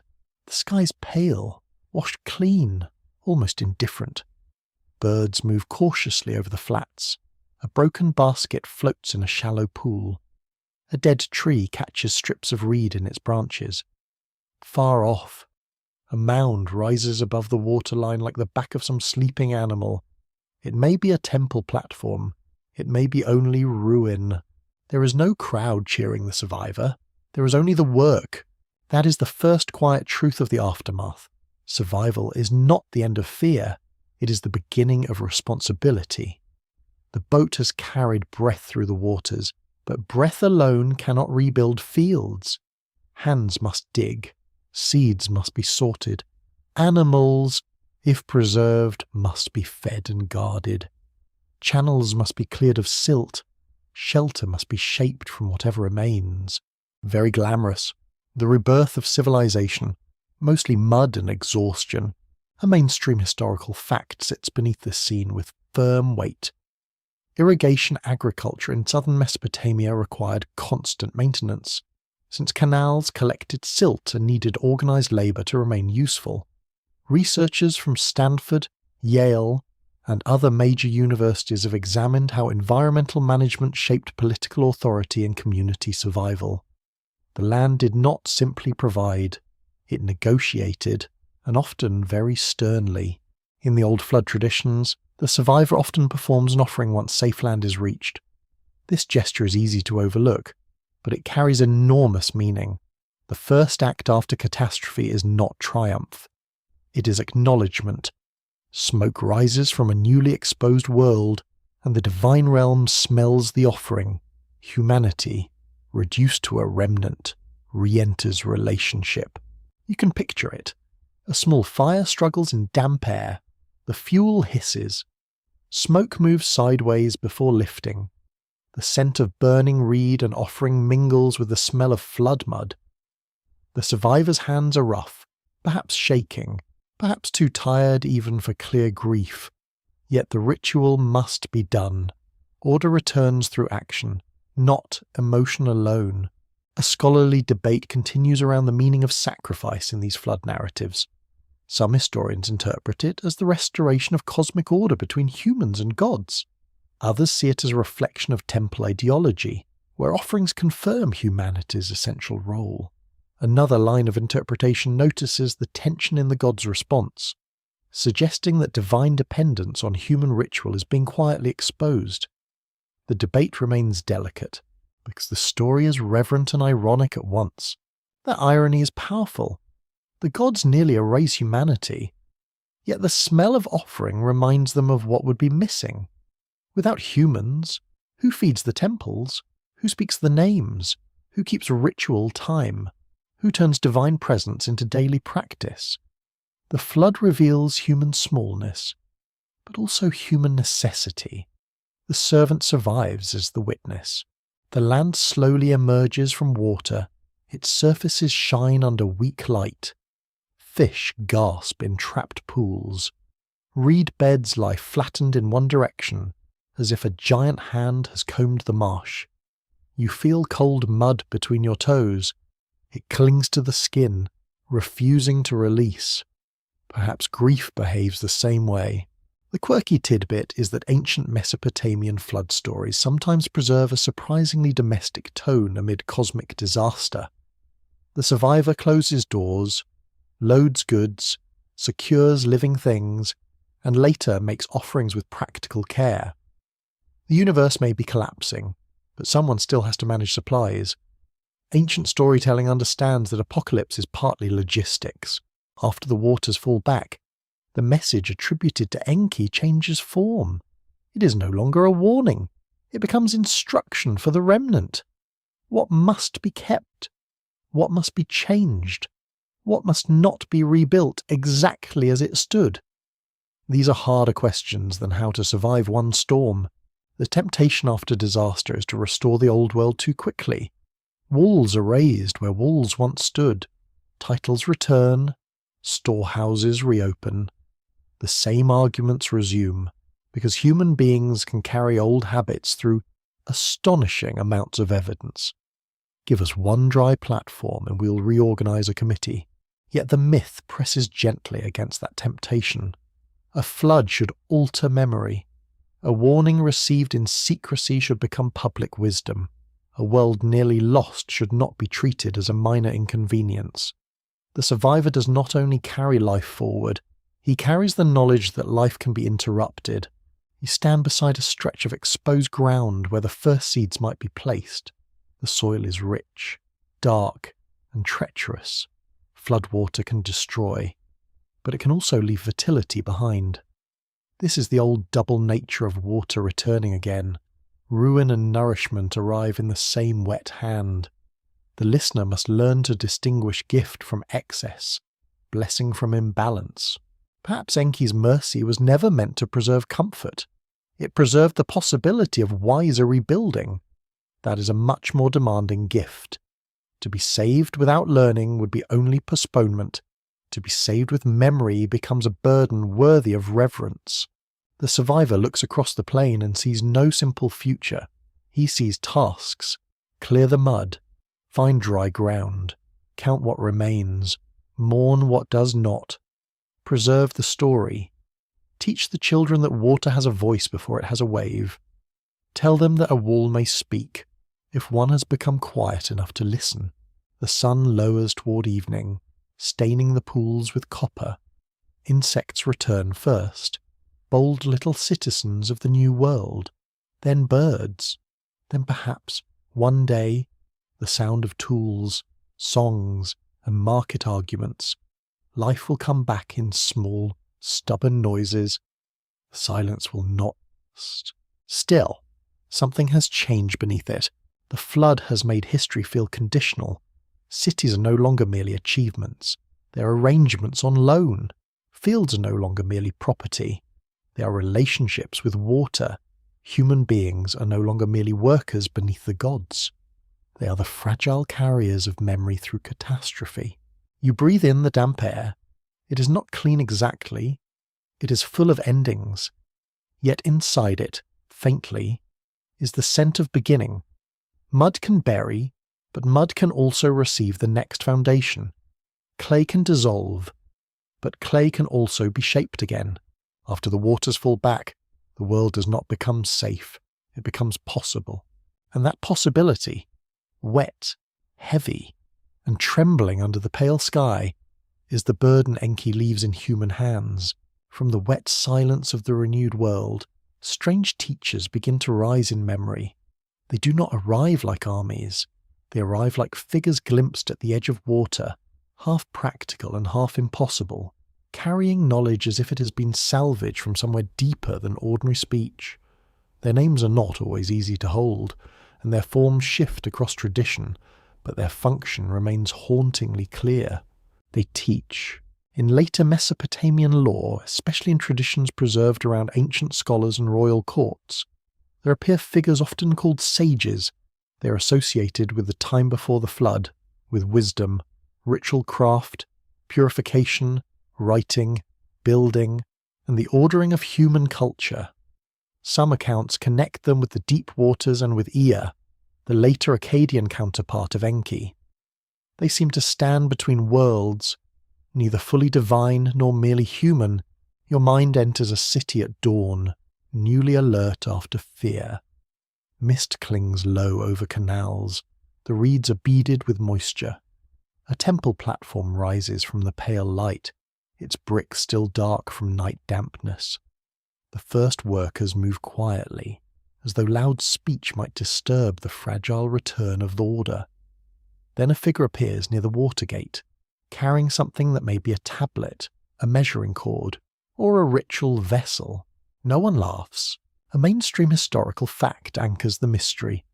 Mesopotamian scholars, priests, exorcists, and scribes preserved elaborate traditions of learning across centuries, including lexical lists, rituals, omens, medical texts, mathematical procedures, and myths.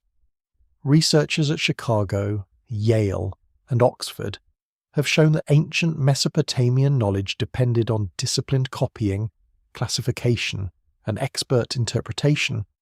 Wisdom was not a vague glow around clever people. It was trained, stored, performed, and inherited. The sages in tradition dramatize that inheritance. They compress the origin of specialized knowledge into memorable figures, instead of saying that many generations developed ritual, measurement, architecture, and writing through patient labor. Myth imagines culture bearers arriving with the necessary arts. This does not make the stories useless. It makes them vivid. Ancient people also preferred a good character introduction. One name often associated with these beings is Adapa, a wise figure linked to Eridu and to Ea. In one tradition, he is offered a chance connected with immortality but fails to receive it fully, leaving humanity in its familiar mortal condition. The story is subtle and somewhat cruel. Wisdom does not necessarily conquer death. Sometimes wisdom brings you close enough to see what you cannot keep. You feel a cool breeze move from the water. It carries the smell of fish, mud, and temple incense. The sage stands under a sky turning from grey to gold. His clothing may be priestly, or it may shimmer strangely in the old imagination, with fish-like elements that later readers find irresistible. A fringe tidbit emerges here with remarkable persistence.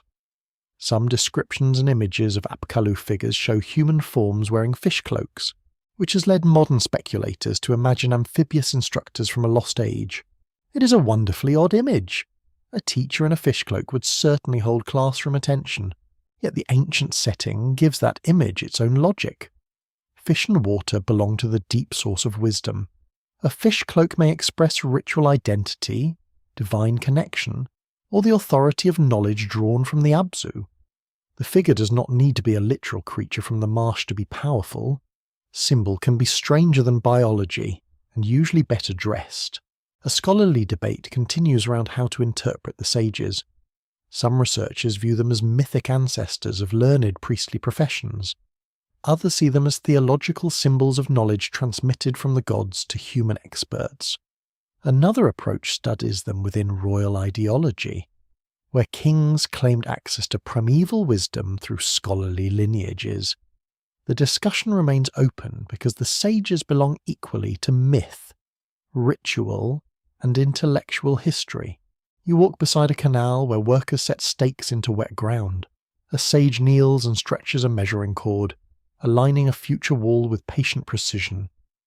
Another marks signs on clay, teaching the order of words. Another prepares a purification rite, sprinkling water as sunlight enters the courtyard. These scenes may not be literal records, but they carry a profound truth. Civilization survives by repeated instruction. Knowledge must be taught again. The first generation after disaster cannot depend on memory alone. Memory weakens under hunger. Grief interrupts skill. Children born into the new world will not know the exact sound of the waters rising. They will know stories, warnings, rituals, and rules. They will know what elders choose to preserve. The sages therefore become guardians of continuity, turning trauma into curriculum.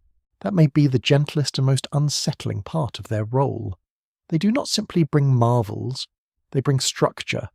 They teach how to read signs, how to cleanse impurity, how to build correctly, how to honor divine boundaries, how to organize the vulnerable knowledge that keeps a city from becoming only a crowd. The number 7 often gathers around the sages in later tradition. 7 is one of those ancient numbers that seems to attract order wherever it goes.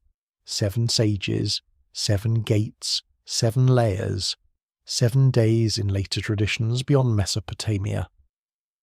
People enjoy arranging the unknown into countable shapes. It makes the abyss slightly better behaved.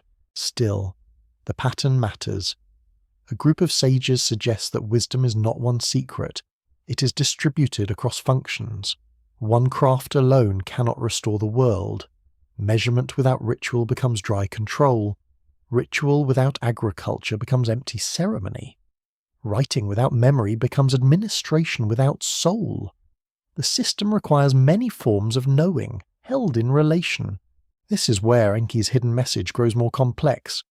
Survival after catastrophe is not secured by one heroic escape. It requires taught skills, moral restraint, technical knowledge, ritual memory, and humility before forces larger than human planning. The sages stand for that wider preservation. They are the answer to the question no one wants to ask when the waters fall. What now? Your fingers brush a tablet drying in the morning air. Its surface is still soft enough to take an accidental mark, so you withdraw your hand. The scribe beside it gives you the look all scribes reserve for people who nearly ruin important work. Fair enough. On the tablet are lists, perhaps of signs, offerings, measures, or names. Lists seem dull until the world has collapsed. Then a list becomes a ladder. The sages teach ladders. They teach the steps from chaos to order, from sound to writing, from mud to wall, from fear to right, from memory to institution. They make knowledge portable. They turn experience into form. They show that what Enki protects is not only human life, but the capacity to rebuild meaning. For a moment, the city grows clearer around you. The canal reflects the temple. A child repeats a sign after a teacher. A worker adjusts a brick line. A priest pours clean water into a basin. None of this looks dramatic. That is the point. The deepest restoration often hides inside repeated acts done correctly.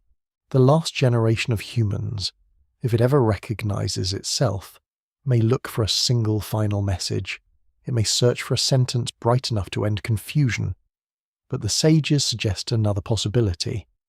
The message may be a system of practices: preserve knowledge, teach carefully, respect water, measure honestly, rebuild without arrogance.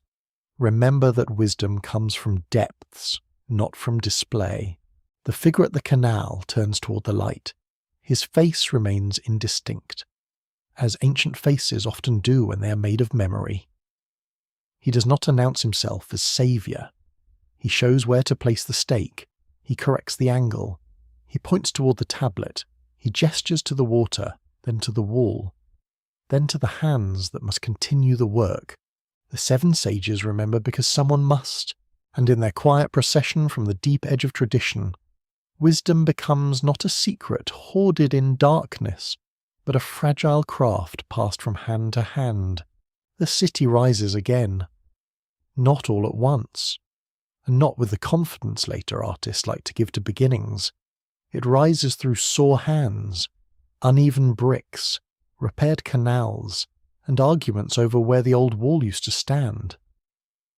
At dawn, mist lifts from the low places, and the first outlines appear through it. A platform, a shrine, a line of houses, a road packed hard by sandals, hooves, and dragging baskets. You enter a world being rebuilt over secrets. The new city is not clean of the old one. Beneath every courtyard lie broken floors. Beneath every new wall lie older walls, softened by water, fire, neglect, or simple time. A child plays near a doorway while, under his feet, another doorway sleeps in darkness. A woman pours grain into a jar while fragments of older jars rest below the floor. The present is thin. The buried past is patient. Archaeological records confirm that Mesopotamian cities often grew upward through repeated rebuilding on the same occupied ground. Researchers from institutions such as the University of Pennsylvania, Chicago, and Oxford have studied settlement mounds formed by generations of mud brick collapse, repair, and renewal. These mounds are not natural hills. They are memory made heavy, the accumulated height of people refusing to abandon a place. That fact changes how you see the street. Nothing here is merely new. The bakery oven is new, perhaps, but its location may follow a pattern older than the baker's grandmother. The canal branch has been cleared again, but its course may echo a decision made by men whose names are gone. The temple wall rises in fresh mud brick, yet its sacred orientation may preserve an instruction no living worker can explain. This is how secrets survive in public. They do not always hide in locked chambers. They hide in habits. They hide in where a gate is placed, when water is released, which God receives the first offering, which line of a hymn must never be omitted. A civilization can forget the reason for a practice and still preserve the practice itself. Very efficient. Really confusing, but efficient. You walk through a temple courtyard at sunrise. The bricks are cool beneath your feet. The air smells of damp clay, barley mash, wool, smoke, and the faint green sharpness of crushed reeds. A priest washes his hands in a basin. A scribe checks a basket count. A worker carries offerings toward a storeroom. Sacred life and administrative life flow together so closely that separating them would feel almost rude. A mainstream historical fact stands clearly here. Temples in Sumerian cities served religious, economic, and social roles, managing offerings, land, labour, storage, and craft production. Scholars at Yale, Harvard, and other major universities have emphasized that early urban religion was embedded in material systems.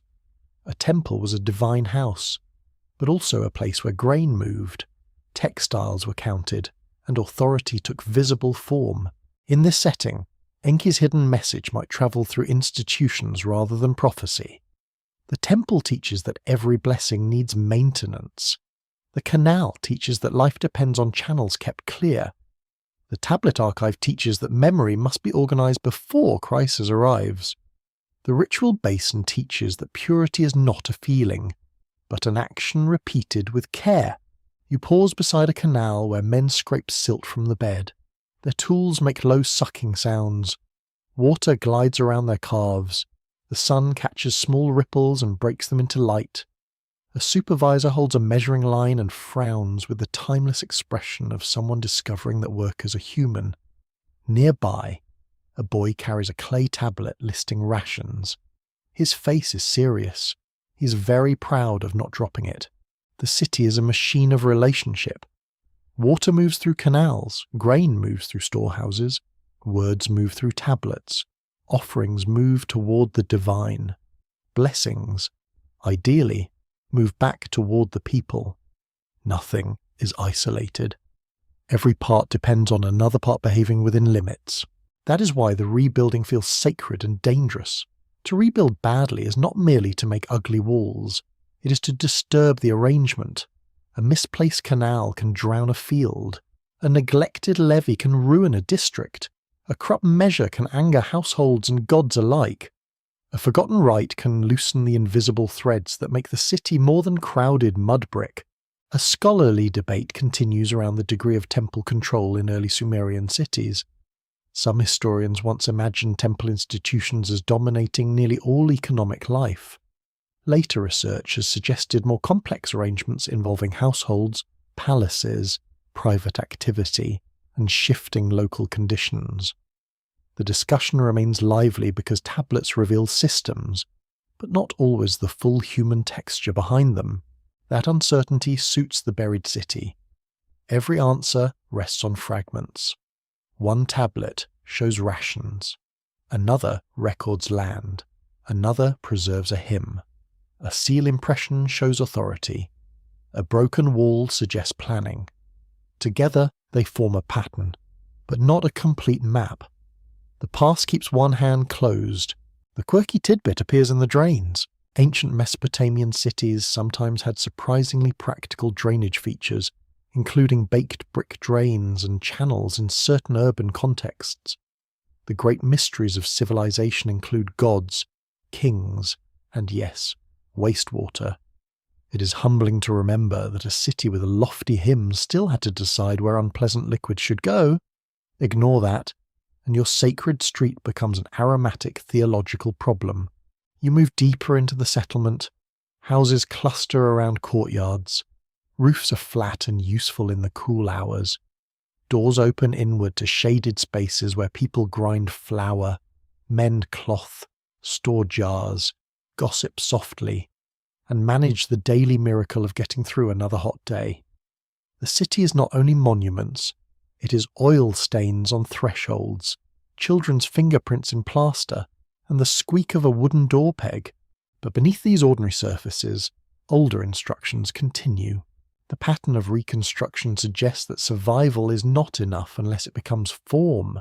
Enki's warning preserves a listener, but cities preserve communities. The boat carries life through water, while the rebuilt city teaches life how to stay. Canals, archives, shrines, workshops, and courts become vessels too. They are boats that do not move, holding memory against the flood of forgetting. Perhaps this is why ancient people rebuilt sacred places again and again. They were not merely stubborn, although they were certainly that. They were aligning themselves with continuity. A temple raised on an older temple says the connection still holds. A rite performed where older rites were performed says the voice has not been lost. A tablet copied from an earlier tablet says memory has crossed another dangerous stretch. You enter a small archive room. Light falls through a high opening, catching dust in golden threads. Tablets rest on shelves, in baskets, or along the floor, sorted by habits that may be obvious only to the dead scribe who arranged them. Some contain accounts, some contain lists, some may preserve lines of praise or myth. All of them depend on the same faith, that clay can hold what flesh cannot. Here, the city's secret is not one hidden chamber under the temple. It is the fact that everyone lives above layers they barely understand. The builders know the old foundations are there. The priests know the sacred line must continue. The scribes know older signs carry authority. The farmers know the canal must follow the land's memory. Each person touches the secret without owning it. This is the system Enki's wisdom favours. Not spectacle, but transmission. Not domination, but arrangement. Not a single proud tower shouting at heaven, but a network of water, words, labour, and restraint. The rebuilt city becomes a quiet answer to disaster. It says that humans may continue only by remembering what supports them. Evening comes with the smell of cooking grain. Smoke gathers blue above the roofs. The temple wall glows briefly, then softens into shadow. Somewhere, a scribe seals a tablet. Somewhere, a canal gate is closed. Somewhere, a child falls asleep above buried walls, never knowing how many vanished rooms hold him up. Cities built over secrets are not dishonest. They are human. They stand because the living borrow from the dead, because habit outlasts explanation, because water follows channels cut by forgotten hands, and beneath the streets, under brick, ash, pottery, and silence, the older world remains, holding its instructions in the dark. Numbers begin to glow in the dark archive like small controlled fires. They stand in columns, pressed into clay with the same wedge-shaped patience as names, offerings, and prayers. At first, they seem obedient. A number should behave. It should count sheep, jars, fields, workers, days. It should stay where the scribe puts it. But in the Sumerian king list, numbers begin to stretch beyond ordinary life until time itself feels altered. You sit beside a low table as lamplight trembles over a tablet. The room smells of dust, baked clay, wool, and old reed baskets. Outside, the city murmurs through the evening. Inside, the figures are impossibly calm. Kings reign not for years that a human body can imagine, but for spans that rise like towers into mist. One ruler holds kingship for 28,800 years, another rules for 36,000 years, others follow in similarly vast measures, as if the early world belonged to a different scale. These are not the lifetimes of ordinary men with sore backs, bad teeth, and relatives asking for favours. These are reigns that belong to sacred mathematics. Records confirm that the Sumerian king list divides rulers into periods before and after the flood, with the earlier reigns assigned extraordinarily long durations. Scholars at Oxford, Yale, and the University of California have examined these numbers as part of Mesopotamian political theology, literary design, and symbolic memory. The list is not a simple register. It is an arrangement of power, time, city, and legitimacy. You follow the columns slowly. The names of cities appear like stepping stones across a vanished landscape. Kingship moves from one city to another, as though authority is a sacred object carried through history. Eridu receives it, then another city, then another. The sequence offers order where memory might otherwise scatter. It turns many local traditions into one grand procession, yet the numbers refuse to become ordinary.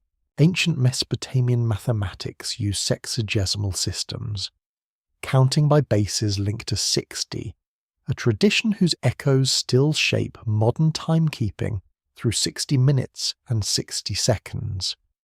That is one of those historical facts so familiar that it almost becomes invisible. Your clock, dignified little tyrant on the wall, still carries a Mesopotamian shadow. Every hour is faintly ancient. The huge reign lengths in the king list often fit patterns based on this numerical world. They are not random exaggerations thrown onto clay by a scribe who got carried away after lunch. They revealed a taste for structured magnitude. Time before the flood is made immense, formal, and distant. It is not merely old, it is mathematically other. A scholarly debate continues around how to interpret these reigns. Some researchers view them as symbolic expressions of primeval authority. Others suggest they may encode earlier traditions, dynastic groupings, or numerological schemes rather than individual lifespans. Another view emphasizes their literary role, marking the world before catastrophe as fundamentally different. The debate remains careful because the numbers are meaningful, but their meaning is not singular. You lean nearer to the tablet and notice how calm the signs remain. They do not blush at their impossibility. They do not apologize for making a king older than agriculture in many regions. Ancient texts often possess this serene audacity. They state the impossible with better handwriting than most modern shopping lists. The pattern itself becomes the revelation. Before the flood, reigns are vast. After the flood, they remain long for a while, then gradually become more human in scale. The timeline narrows, as if history is cooling from myth into memory. Time condenses. The gods step slightly farther back. Kings become more recognizable, less like pillars holding up heaven, and more like dangerous men with armies, canals, scribes, and ambition. That movement matters. It suggests that catastrophe changes not only the land, but the scale of human understanding. The flood becomes a hinge in the measurement of reality. Before it, time belongs to a sacred depth. After it, time begins moving closer to the world where clay tablets record taxes, offerings, and boundary disputes. Myth does not vanish. It settles into institutions. You imagine a scribe copying these figures with practiced care. His stylus presses one wedge, then another, forming numbers he cannot possibly verify. Does he believe them literally? Does that question even fit his world? He may understand them as inherited truth, sacred pattern, political claim, scholarly tradition, or some mixture too natural to separate. Modern minds like categories. Ancient minds often let meanings live together in one house, probably with less rent. A quirky fringe tidbit clings stubbornly to these immense reigns. Some modern enthusiasts treat them as evidence that ancient kings were not human in the normal sense. Perhaps semi-divine beings, long-lived visitors, or rulers of a lost civilization. It is dramatic reading, and it certainly makes the archive feel lively. Yet the tablets themselves belong to a culture rich in symbolic numbers, sacred kingship, and literary framing. Still, the fascination tells you something true. The list makes readers feel that history has a basement. Beneath ordinary chronology lies another floor, dimly lit, filled with oversized reigns and cities older than confidence. People keep returning to the list because it opens a crack beneath the familiar story of civilization. It whispers that human order may have roots in something not easily measured. You hear the quiet scratch of another tablet being turned. Dust shifts. A lamp flickers. The archive becomes almost aquatic in its stillness, as though the deep waters of Enki have entered the room through numbers rather than canals. Measurement, like water, can conceal as much as it reveals. The king list also speaks through repetition. Kingship descends, kingship resides, kingship moves, a city flourishes, then loses its place. Another receives the burden. No city owns order forever. Authority travels, and every transfer hints at judgment, failure, conquest, ritual change, or divine will. Power is shown as temporary, even when its numbers pretend to eternity. That is a sharp lesson for any last generation. The longest reign ends. The proudest city yields. The most sacred office moves on. Human beings often mistake duration for permanence, because we are impressed by anything that outlasts our own knees. The ancient list quietly corrects us. Even 28,800 years can be followed by the next line. The numbers hidden in kingship are therefore not only strange, they are disciplinary. They teach humility through excess. By making the past impossibly large, the text makes the present smaller. By arranging cities in sequence, it denies any city final possession. By placing the flood in the middle of time, it tells you that order can be interrupted no matter how ancient it feels. You walk outside the archive in thought. The night air is cooler now, carrying scents of ash, damp mud, and date syrup. Above the rooftops, stars appear in patient patterns.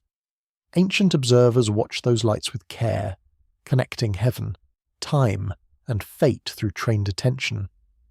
Numbers belonged not only to accounts, but to the sky. To count was to participate in order. A boy passes carrying a sealed tablet. He does not know that one day distant readers will puzzle over the numbers his culture preserves. He only knows he must not drop the thing. This is wise.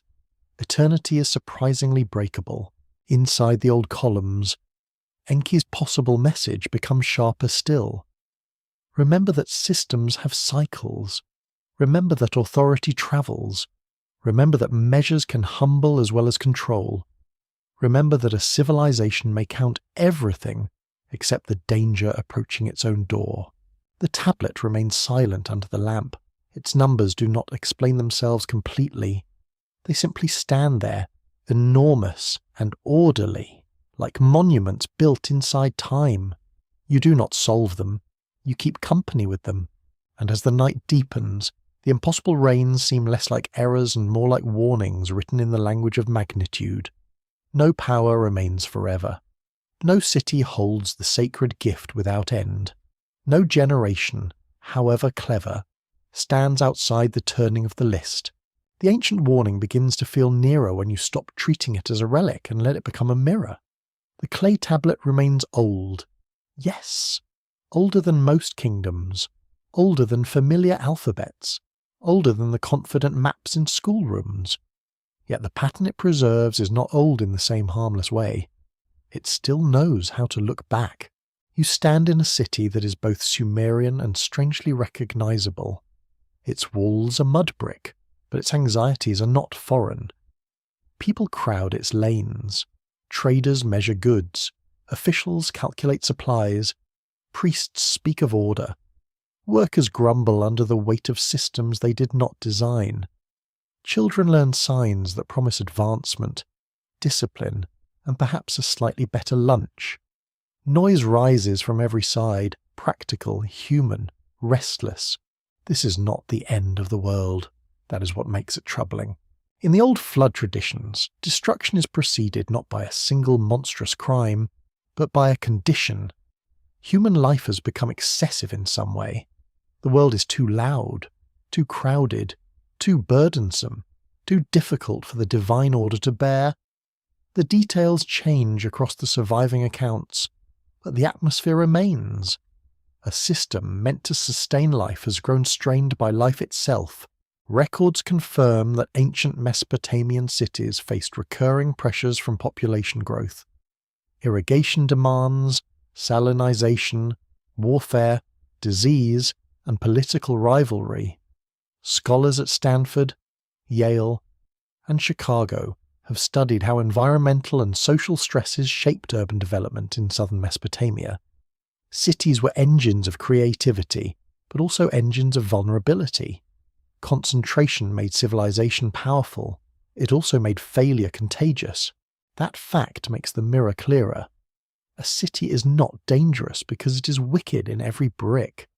It is dangerous because connections multiply. One broken canal affects many fields. One failed storehouse touches many households. One corrupt measure can spread distrust through markets and temples. Complexity is a blessing with a sharp underside. You hear it in the street. A baker complains about grain quality. A farmer argues that canal water arrived too late.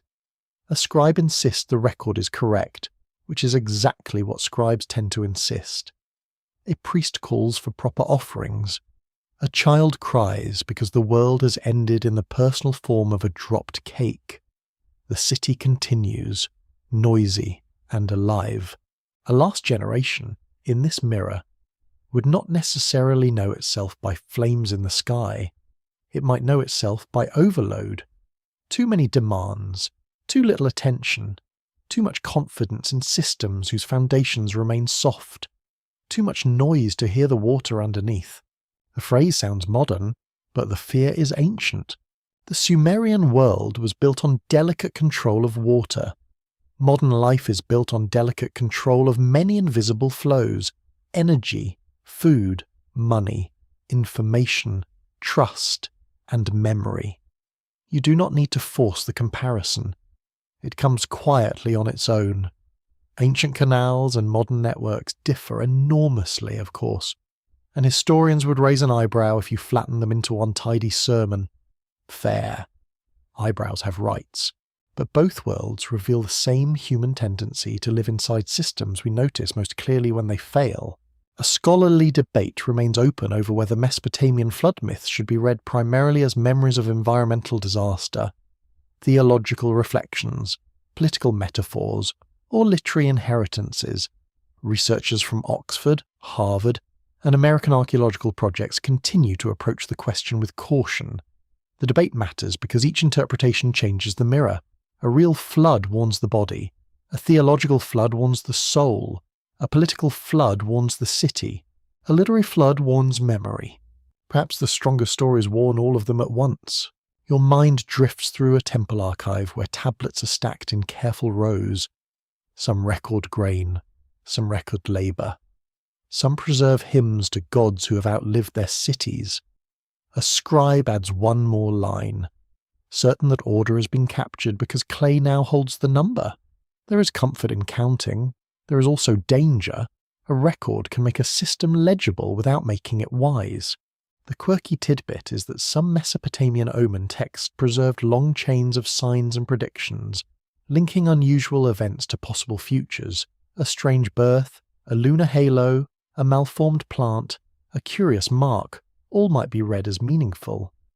To modern ears, that can sound excessive. Yet in a fragile world, the habit of watching for patterns was not foolish in itself. It was survival wearing ceremonial robes. The problem is not attention. The problem is false certainty. A last generation may drown in information while starving for wisdom. It may mistake alarm for understanding and novelty for truth. It may measure everything that can be counted, then neglect what must be cultivated slowly: trust, restraint, memory, reverence. The old tablets do not use these modern phrases, but their stories circle the same unease. Humans receive order and then forget the conditions of its gift. You walk now beyond the city gate. The fields spread outward, divided by channels that glitter under the sun. Farmers bend over barley. Birds gather along the water's edge. A levee shows a small weakness where seepage darkens the soil. It is barely visible. A child might step over it without interest. Yet an experienced worker stops and looks. This is how warning begins. Small, inconvenient, easy to dismiss. The mirror deepens because Enki's message is never aimed at the loud majority. It reaches the listener who notices, the one who sees seepage before collapse, the one who understands that a wall speaking through silence may matter more than a crowd shouting in certainty, the one willing to act while others still call the day ordinary. That is uncomfortable, because it asks something personal, not panic, not spectacle, attention. The ancient city continues behind you. Its sounds soften with distance, becoming one low human murmur. From far away, it almost resembles the sound of water. Perhaps that is why the gods in the stories complain of human noise. Crowded life becomes a flood of its own, a rising pressure of needs, desires, words, and demands. Not evil, not meaningless, simply immense, You sit beside the weak place in the levee and touch the damp earth. It is cool. Grains of soil cling to your fingers. The breach is not dramatic. It would make a poor statue, but the future may enter through such places. Ancient people knew that small failures in water control could grow into large losses. They also knew that human pride often waits for proof until proof arrives as damage. The last generation mirror does not say that modern humanity is uniquely cursed. It says that every generation can become last if it refuses limits. Every city can become Shurapak in spirit. Every system can mistake endurance for immunity. Every archive can preserve warnings that no one reads until the shelves are wet. There is a softness in that thought. Oddly enough, if the last generation is defined by refusal, then it may also be changed by listening. A mirror does not condemn, it reveals. It shows the dust on the face, the crack in the wall, the tired eyes pretending not to be tired. It gives a chance, though not always a generous one. Evening gathers over the fields. The levee is marked for repair. Workers will come with baskets, tools, and complaints, because repair is holy but rarely glamorous. The city lights begin to glow in doorways. Smoke rises. The first stars appear. Ancient witnesses with excellent patience. You look once more toward the canals. Water moves quietly within its banks. Harmless for now. Beautiful for now. Obedient for now. Its calm should not be mistaken for surrender. It is only balance, temporarily achieved. Perhaps Enki's old warning touches the present here, in the space between calm and collapse. Not as a prophecy shouted at one final age, but as a reflection offered to any people clever enough to build systems and foolish enough to forget their fragility. The mirror remains open, and in it, the last generation may see not only doom, but the faint outline of a different choice. You gather the fragments slowly, as a careful hand gathers broken pottery from damp earth, not to force the pieces into a shape they never held, and not to pretend the missing spaces are harmless. The gaps matter, the cracks matter, the silence between the lines matters. Still, enough remains to sense a pattern, and the pattern begins to resemble a message. Not a command carved on one perfect tablet, not a secret sentence waiting beneath a temple floor, something quieter. Enki's message, if it can be reconstructed from the old stories, seems to begin with memory. Remember the waters beneath the world. Remember that life rests upon hidden sources. Remember that what sustains you may also overwhelm you. Remember that wisdom does not always arrive through official channels, and that mercy may speak through a wall when public speech has failed. You sit in an imagined archive where the lamps burn low. Clay tablets lie around you like fragments of a dried riverbed. One speaks of creation. One speaks of kingship descending. One speaks of the flood. One speaks of skilled beings who preserve knowledge. None gives the whole message alone. Together, they make a kind of dark music. Records confirm that Sumerian and Akkadian traditions often connect Enki or air with wisdom, fresh water, creation, craft, and the preservation of human life. Scholars at Yale, Chicago, and Oxford have treated these themes as central to understanding Mesopotamian religious imagination. The god's profile is consistent enough to matter, even when the stories differ in detail. He is the deep counselor, the maker of solutions, the keeper of difficult knowledge. So the first reconstructed line might be this: do not forget your dependence. It sounds simple, almost too simple for a god of hidden waters. Yet ancient wisdom often begins with truths people prefer to decorate and ignore. Humans depend on water, soil, seed, animals, memory, cooperation, and limits. Remove any one of these, and the proud city becomes a clay box under a cruel sky. No throne can negotiate with thirst for very long. The second line might concern restraint. Enki's world is full of powers given to humanity through divine arrangement. Crafts, cities, rituals, measures, writing, kingship, and knowledge all serve life when held in balance. but every gift can swell beyond its bank. Kingship can become violence. Writing can become control without wisdom. Ritual can become habit without reverence. Building can become arrogance stacked into walls. A mainstream historical fact strengthens this point. Early Mesopotamian urban life produced remarkable innovations in writing, administration, mathematics, architecture, and long-distance exchange. Yet it also created new forms of inequality, labour burden, and political competition. Researchers from Harvard, Stanford, and the University of Pennsylvania have explored this double movement. Civilization expands human possibility, while also expanding human risk. That is the uncomfortable genius of the old myths. They do not treat civilization as pure triumph. They treat it as a charged inheritance. The gods give order, but order can grow heavy. Humans are made to work, but workers become witnesses.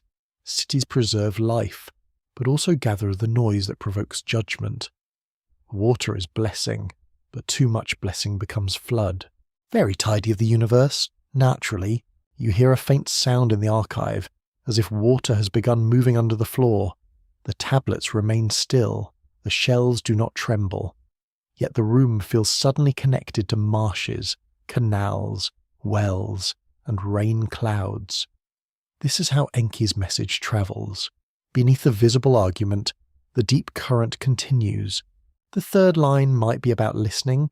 Enki rarely saves through spectacle. His warning moves indirectly, through a dreamlike channel, a reed wall, a hidden word. The chosen listener must become quiet enough to receive what others dismiss. In that sense, the message is not only content, it is a test of posture. A noisy heart cannot hear a subtle god. A scholarly debate remains open around whether Enki's actions in flood traditions represent rebellion, clever obedience, priestly theology, or narrative sympathy for humanity. Some historians emphasize divine conflict within myth. Others read his role as the necessary balance between harsh decree and creative mercy. The debate continues because Enki is not easily reduced. He is too loyal to wisdom for simple categories. You let that uncertainty remain. It belongs here. The fourth line might concern preservation. Enki does not merely say, save yourself. The old flood pattern asks for seeds, living creatures, skills, and ritual continuity to pass through danger. Survival is communal, ecological, and intellectual. A body saved alone is not enough. A world must be carried in miniature, protected in darkness until the waters withdraw. The quirky tidbit appears in the shape of the vessel. In the later Atrahasis and Gilgamesh traditions, the floodboat can seem less like a sleek ship and more like a sealed floating container, almost stubbornly unromantic. Ancient survival, once again, shows little interest in elegant design. It wants buoyancy. Elegance can file a complaint later. Yet that ungainly vessel teaches something profound. The future is not always carried by what looks graceful. Sometimes it is carried by what is sealed, patient, and properly prepared. The message for a last generation may not be glamorous. Store memory, protect seeds, maintain crafts, teach children, repair banks, question decrees, respect hidden systems. Do the unexciting things that keep life possible. The fifth line might be the hardest. Do not mistake being chosen for being superior. Ziusudra, Atrahasis, and related survivor figures are not preserved because they are dazzling conquerors. They survive because they listen, obey, prepare, and carry forward what must not vanish. The warning does not flatter them. It burdens them. To receive mercy is to inherit obligation. To pass through catastrophe is to become answerable to the dead and the unborn. You breathe slowly in the dim archive. Dust rests on your tongue. The lamplight trembles. Outside the imagined room, the city continues with its ordinary evening sounds. Grain jars close. Dogs bark. Children resist sleep with ancient determination. Somewhere, a canal gate creaks shut. The world has not ended. That is precisely when messages matter. If Enki left a message for the last generation of humans, it may not say, "Flee the earth." It may say, "Remember the earth beneath your feet." It may not say, "Wait for rescue from the sky." It may say, "Attend to the waters below." It may not say, "Decode one secret date." It may say, "Recognize the pattern before the pattern becomes disaster." Perhaps the message is a set of questions. What supports your city that you no longer notice? What warnings have become background noise? Which gifts have swollen beyond their proper banks? Who speaks quietly because power has forbidden direct speech? What must be carried forward if familiar walls fail? These questions do not glitter. They do not sell themselves loudly. They sit like clay tablets on a shelf, small, brown, breakable, and almost unbearably patient. You look again at the fragments. Creation, labour, kingship, flood, sages, cities, numbers, mirror. Each piece turns slightly toward the same centre. Humanity is fragile, but not worthless. Knowledge is sacred, but not safe. Water is life, but not tame. Civilization is memory shaped into systems, and systems require humility to endure. That may be Enki's reconstructed message. Not a prophecy of doom, but a discipline of remembrance. Not the announcement of an ending, but an old instruction for standing near the edge without falling asleep. The archive grows darker. The last lamp flame bends and steadies. Beneath the floor, whether in imagination or ancient theology, the hidden waters remain. They do not hurry. They do not need to. They have watched every city rise from mud and return toward it. And in their quiet movement, the message continues to form, never complete, but clear enough for anyone willing to listen. The modern scholar enters the story with less incense and more fluorescent light. It is not quite as romantic, admittedly, but it has its own quiet drama. A tablet lies on a work table, supported by foam, numbered, photographed, measured, and watched with the careful suspicion normally given to sleeping cats. The room is cool. The air smells of paper folders, dust, plastic trays, and old clay. Here, the broken edge becomes a frontier.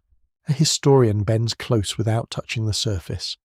An Assyriologist studies the sign forms. A museum conservator considers the tablet's condition, the salts in the clay, the history of damage, and the safest way to preserve it.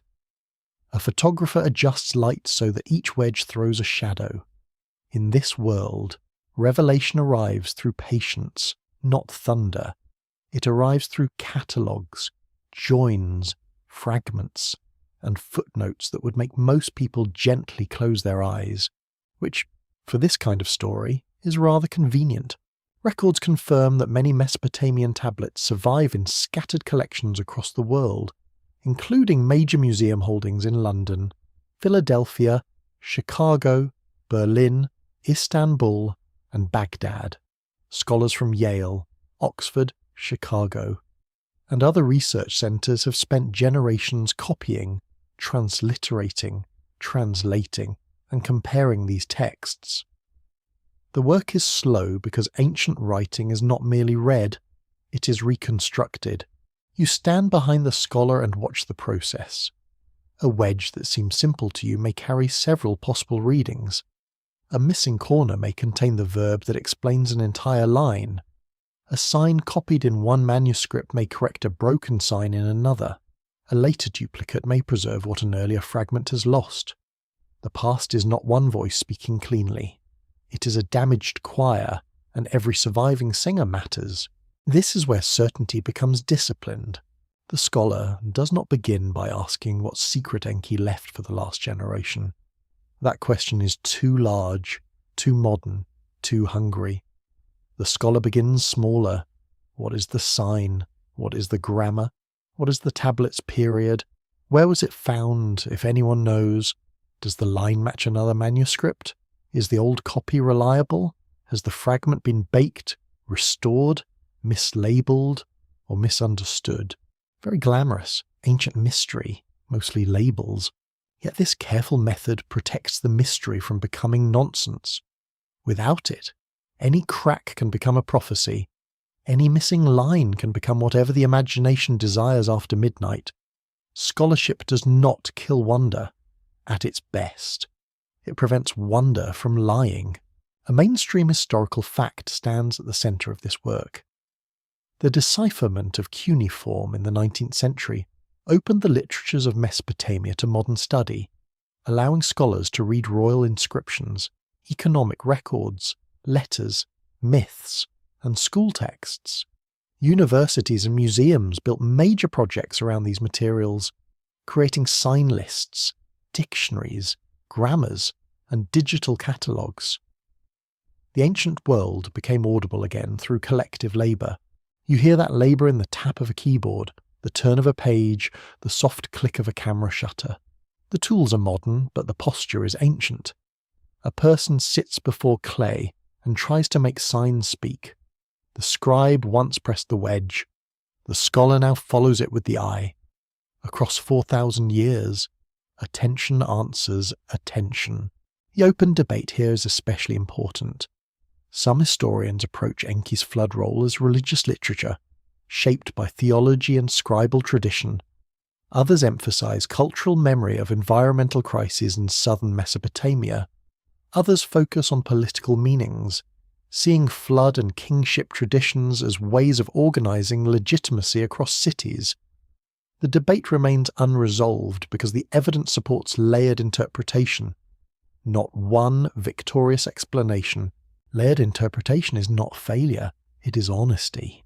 You move through the archive stacks. Shelves hold tablets in boxes, each with a number that may be less elegant than a divine name, but far more useful for finding the object again. Some tablets preserve great myths, others record sheep, beer, dates, wool, and labourers. The sublime and the administrative lie side by side. The gods and the goat share storage space. Ancient history has a sense of humour when left unsupervised. A quirky tidbit from the scholarly world is that many famous literary tablets were identified through small joins between broken fragments, sometimes recognised years apart in different collections. One tiny piece can complete a phrase, shift a translation, or reveal that two fragments once belonged to the same tablet. The past occasionally behaves like a puzzle designed by someone who did not include the box lid. The scholar, however, must resist the temptation to complete the image too boldly. A join must fit physically, linguistically, and contextually. A translation must remain accountable to the signs. A theory must bend when clay disagrees. This humility is not dramatic, but it is essential. The tablets are not blank screens for modern desire. They are damaged witnesses. In the case of Enki, this restraint matters deeply. The god attracts interpretation because he stands near creation, water, craft, wisdom, secrecy, and rescue. He is easy to romanticize. He can become a cosmic scientist, a rebel savior, an alien teacher, an ecological prophet, or a patron of secret knowledge, depending on who is holding the flashlight. Some of those readings may be imaginative and interesting. They are not all equally supported by the ancient texts. The scholar's task is to keep the flashlight steady. You watch a translation emerge line by line. First the signs are copied, then they are rendered into a scholarly transcription. Then grammar is analysed. Then words become English. Although never perfectly, ancient terms carry worlds inside them. A word for wisdom may also touch craft. A word for deep water may carry theology, geography, and ritual feeling. Translation is not moving coins from one jar to another. It is carrying water in woven hands. Some meaning always escapes. That is why scholarly caution can feel strangely spiritual. It admits that the ancient dead deserve not only fascination, but accuracy. They deserve to be heard without being forced to confirm every modern dream. They deserve the dignity. Difficulty. Enki, if one may speak carefully, becomes more powerful when not made too easy. In the museum room, the tablet's surface catches angled light. A damaged line appears slightly clearer. The scholar leans in, not with triumph, but with attention. The discovery may be small, a restored name, a corrected verb, a better understanding of a phrase. Yet small corrections change the path by which a message reaches the present. The last generation, if it reads these texts at all, must read them through such care. It must learn that ancient warnings are not useful when stripped of context and dressed as slogans. They are useful when allowed to remain old, complex, and resistant. A broken tablet is not a billboard. It is a conversation with loss. Perhaps this is the scholar's hidden role in Enki's pattern.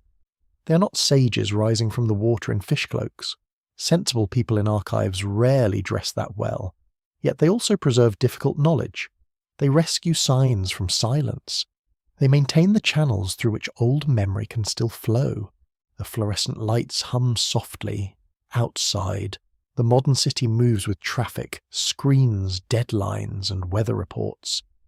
Inside, a human being studies a wedge made by another human hand in a vanished city of mud brick and reeds.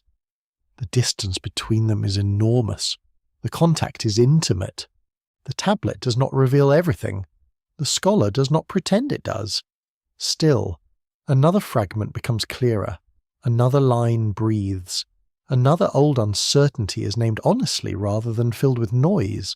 And at the broken edge of the clay, where evidence ends and imagination begins, careful listening becomes its own form of wisdom.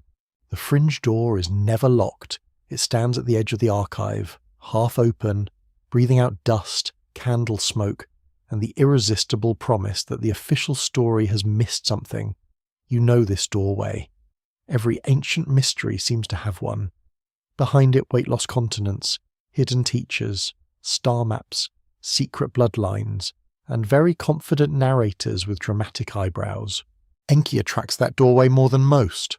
He belongs to wisdom, hidden water, creation, craft, warning, and survival. That combination is almost too tempting for the modern imagination. A god who gives knowledge from below the earth can easily become, in speculative retellings, a visitor from elsewhere, a keeper of forbidden science, or the architect of a lost civilization before humanity's remembered age. The clay tablets become clues, broken lines become deliberate concealment, missing pieces become invitations to build palaces from mist. You stand in a dim room that is not quite museum and not quite dream. On one side, scholars bend over tablets with lamps and catalogues. On the other, a wall is crowded with maps, sketches, red threads, and photographs of ruins under suspicious circles. The air smells of old paper, wax smoke, and enthusiasm. Enthusiasm is powerful. It is not always careful. A mainstream historical fact steadies the room. Mesopotamian myths about Enki and related figures are preserved in cuneiform sources, produced by ancient scribal cultures, not in a single hidden book of secret doctrine. Researchers from institutions such as Chicago, Yale, Oxford Institute, and Pennsylvania study these texts through philology, archaeology, museum collections, and comparative history. Their conclusions are built from signs, contexts, joins, and parallels, not from one grand revelation. That may sound less exciting than a buried vault. It is actually more interesting because it is real. Still, the fringe fascination deserves a calm look rather than a sneer. People are drawn to Enki because the ancient stories genuinely contain unusual elements. Humans are made from clay. Divine beings debate their fate. A flood nearly ends them. Wisdom comes through hidden channels. Sages preserve skills from a time before catastrophe. Kings reign for impossible spans. These are not dull materials. They shimmer even before anyone adds flying machines. The quirky tidbit here is that some modern writers connect Enki with the idea of ancient astronauts, imagining the gods as technologically advanced visitors who shaped human civilization. This idea became popular in 20th century alternative history and still circulates widely. It is dramatic, visually satisfying, and very good at selling book covers with planets in the background. The problem is not imagination itself. The problem begins when imagination pretends to be evidence. Ancient texts are already strange in their own languages. They do not need to be rescued from boredom by being turned into disguised engineering manuals. When a myth says a god shapes humanity from clay, it speaks from a world where clay is the material of houses, tablets, figurines, riverbanks, and graves. When a story gives kings enormous reigns, it speaks from a culture with symbolic number systems and sacred ideas of kingship. When sages wear fish-like garments, they speak from ritual imagery tied to water, purity, and divine wisdom. None of this makes the texts small, it makes them ancient. An open scholarly debate continues around how to balance mythic symbolism, historical memory, and social function in Mesopotamian literature. Some researchers emphasize ritual and temple ideology. Others focus on political memory, environmental pressure, or the transmission of learned tradition. A cautious scholar may say that the texts preserve many kinds of truth, but not necessarily the literal truth modern speculation wants. That caution is not a locked door. It is a well-built threshold. You step toward the fringe doorway and feel the floorboards change beneath you. They creak with possibility. Somewhere, a voice whispers that the sages were survivors of an earlier world. Another suggests that the flood story remembers a lost global catastrophe. Another insists that Enki's hidden message was deliberately encoded for the final age. The ideas gather like moths around lamplight. Some are harmless, some are beautiful, some are careless. The danger is not that a listener wonders. Wonder is necessary. Without it, no one would keep reading broken clay at all. The danger is when wonder becomes hunger for certainty at any cost. Then every ambiguity is treated as proof. Every missing line becomes confirmation. Every scholarly hesitation is mistaken for suppression. At that point, the ancient past is no longer being heard. It is being used. The old tablets resist that use. They come from real scribes, real cities, real temples, real schools, real hands. They were copied by people with training, fatigue, religious commitments, institutional pressures, and human flaws. Their world deserves more than becoming scenery for modern fantasies. Enki does not need to be flattened into a secret technician to remain mysterious. A god of hidden wisdom, speaking through water, walls, and damaged memory, is quite mysterious enough. You look again at the wall of red threads. Some connections are nonsense. Some are merely unproven. Some ask questions scholars also ask, though in a different language and with better footnotes on the scholarly side. Did flood traditions preserve memories of real disasters? How did ideas travel between cities? Why did later scholars imagine primeval sages? How did ancient number systems shape sacred time? These are legitimate questions. They deserve slow answers. A peculiar truth appears at the threshold between scholarship and fringe imagination. Both are drawn by gaps. The scholar sees a gap and says, "Here is where we must be careful." The fringe theorist sees a gap and says, "Here is where the secret fits." One approach protects uncertainty. The other often consumes it. Yet both reveal the same human discomfort with incompleteness. We do not like broken tablets. We want the missing corner. We want the god to speak plainly. We want the final message to appear without grammar problems or damaged lines. We want the ancient world to confirm that our age is special, chosen, warned, or central. That desire is understandable. It is also risky. The oldest stories may be speaking to all fragile generations, not only to ours. The fringe door remains open because the past is genuinely unfinished. New tablets can be found. Old fragments can be joined. New readings can revise older views. Archaeology has surprised certainty many times. It is good to leave room for discovery. But room for discovery is not the same as permission to invent conclusions and call them buried truth. In this quieter understanding, Enki's message becomes stronger. It asks for wisdom, and wisdom includes restraint before evidence. It asks for listening, and listening means allowing ancient people to speak in their own symbolic world. It asks for memory, A memory becomes corrupted when reshaped only to flatter the present. You stand between the archive table and the fringe wall. One side gives you fragments with discipline, the other gives you patterns with hunger. The old god of hidden waters seems to belong to neither side entirely. He slips between them, reminding you that wisdom can be secret without being sensational, and mystery can be deep without being careless. The candle flame trembles. The clay tablet sits quietly. The red threads cast thin shadows against the wall. Somewhere beneath both rooms, the imagined water moves, cool and patient, refusing to become either proof or entertainment. The fringe door stays open, but you do not have to rush through it. You can stand at the threshold. You can let wonder remain wonder. You can let uncertainty breathe without forcing it to wear a crown. And perhaps that is one of the older lessons Enki leaves behind. The unknown is sacred, but not every answer placed inside it is true. The question becomes quieter now, and because it is quieter, it becomes more difficult. Why did the message survive? Not why it was first spoken, or why a god of hidden waters became its centre, but why human hands continue to carry it across centuries. A warning that is heard once may save one life. A warning copied again and again becomes something larger. It becomes inheritance. You enter a scribal room in a later city, long after the earliest sacred landscapes have already become ancient memory. The clay is fresh. The story is old. A student bends over a tablet and copies lines about gods, flood, kingship, wisdom, and fragile human beings. He may not live near Eridu. He may never see the marshes that shape the oldest imagination of Enki. Yet he presses the signs carefully, because the old words still matter. The room is warm and close.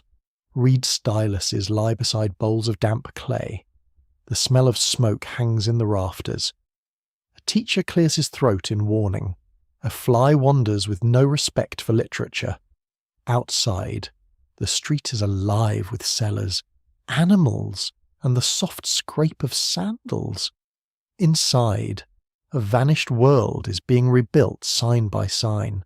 Records confirm that Mesopotamian scribal education relied heavily on copying older texts, including lexical lists, proverbs, hymns, myths, and royal inscriptions. Scholars at Chicago, Yale, Harvard, and Oxford have studied school tablets that reveal how learning preserved cultural memory. Students were not merely practicing handwriting. They were entering a tradition that connected them to prestigious languages, sacred stories, and intellectual authority. That fact reveals the first reason the message survived. It survived because education made memory repeatable. A story kept only in the mind depends on the breath of a living speaker. A story copied onto clay can pass through fire, burial, conquest, and forgetfulness. The tablet is not immortal, but it is stubborn. In history, stubbornness is often mistaken for destiny. The second reason is prestige. Old texts carry authority precisely because they are old. A hymn from a revered past, a myth tied to an ancient city, a list of kings before the flood. These were not casual entertainments. They offered depth to later institutions. A king could stand taller by claiming old roots. A priest could speak with greater weight by invoking primeval order. A scribe could gain status by mastering difficult signs from a learned tradition. Very convenient old wisdom. It makes everyone look important. Yet that convenience does not make the preservation empty. People often preserve what benefits them, but in doing so, they may also preserve truths sharper than they intended. A royal court may copy a flood story to connect itself with ancient legitimacy, and still pass along a warning about the fragility of kingship. A temple may preserve Enki's wisdom to honour its theology, and still transmit a lesson about mercy resisting destruction. A mainstream historical fact gives this endurance a broader frame. Mesopotamian literary traditions moved across languages and periods, with Sumerian compositions copied in Babylonian scribal schools, and themes later echoed in Akkadian literature. Researchers from major universities and museum projects have shown that ancient scribes engaged in inherited materials creatively. not mechanically. They preserved, adapted, arranged, and interpreted. This means the message survived because it was useful in more than one age. It could speak to temple scholars, royal courts, students, priests, and communities haunted by disaster. Each generation found a reason to keep the fragments alive. Some sought piety, some sought authority, some sought education. Some perhaps sensed the same uneasy pattern you sense now, that human order stands closer to water than pride wants to admit. The scholarly debate here concerns transmission itself. Some historians emphasize continuity from older oral traditions into written literature. Others focus on the old Babylonian school environment, where much Sumerian literature appears in surviving copies. Another view highlights the active role of later scholars who reshaped inherited texts for new intellectual worlds. The debate remains alive because survival is never passive. Texts endure by being used. You imagine a tablet moving through time.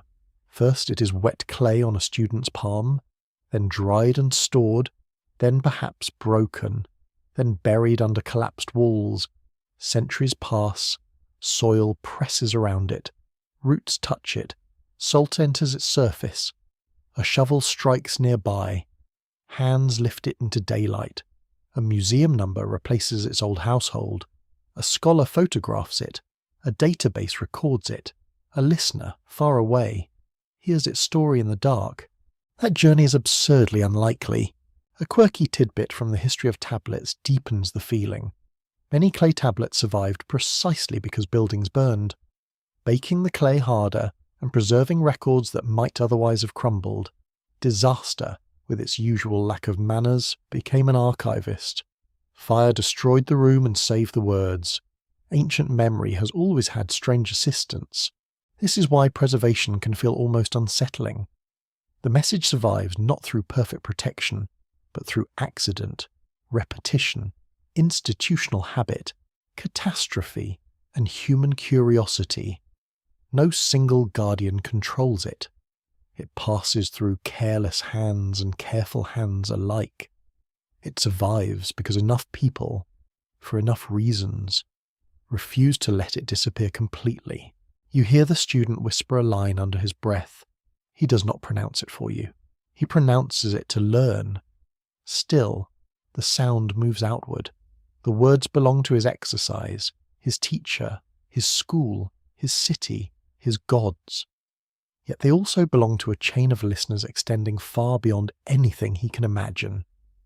The last generation, in the logic of these stories, may be reached not by prophecy alone, but by preservation. That idea is soft and heavy at once.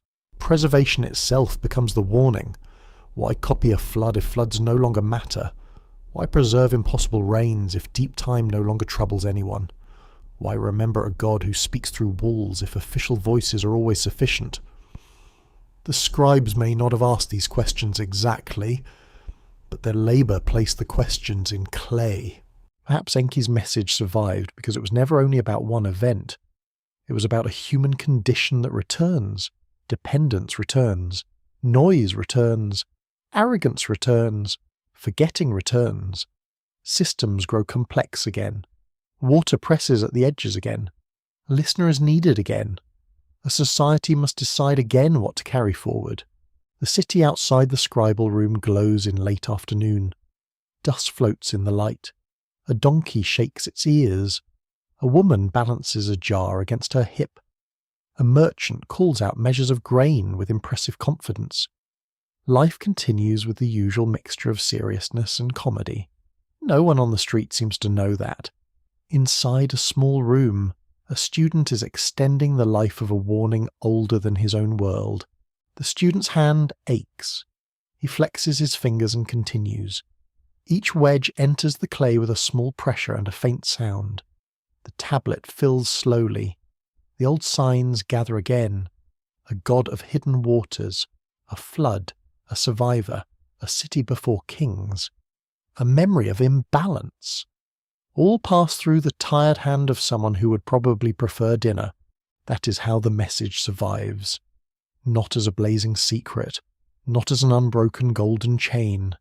It survives through repetition, use, accident, reverence, ambition, schoolwork, ruin, recovery, and the strange human instinct to keep old warnings even when no one fully understands them. The clay dries beside the wall. The light fades. The teacher inspects the lines and perhaps finds several errors, because eternity has standards. Still, the tablet remains. The story has crossed one more day, and in that humble crossing, preservation itself becomes Enki's quietest instruction. Copy what matters before the water rises. The message turns inward now, away from temples, kings, scholars, and broken tablets, toward the quietest place in the story. It turns toward the listener.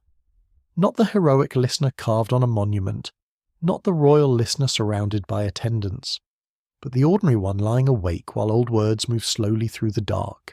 You become part of the chain simply by hearing. That is an unsettling privilege.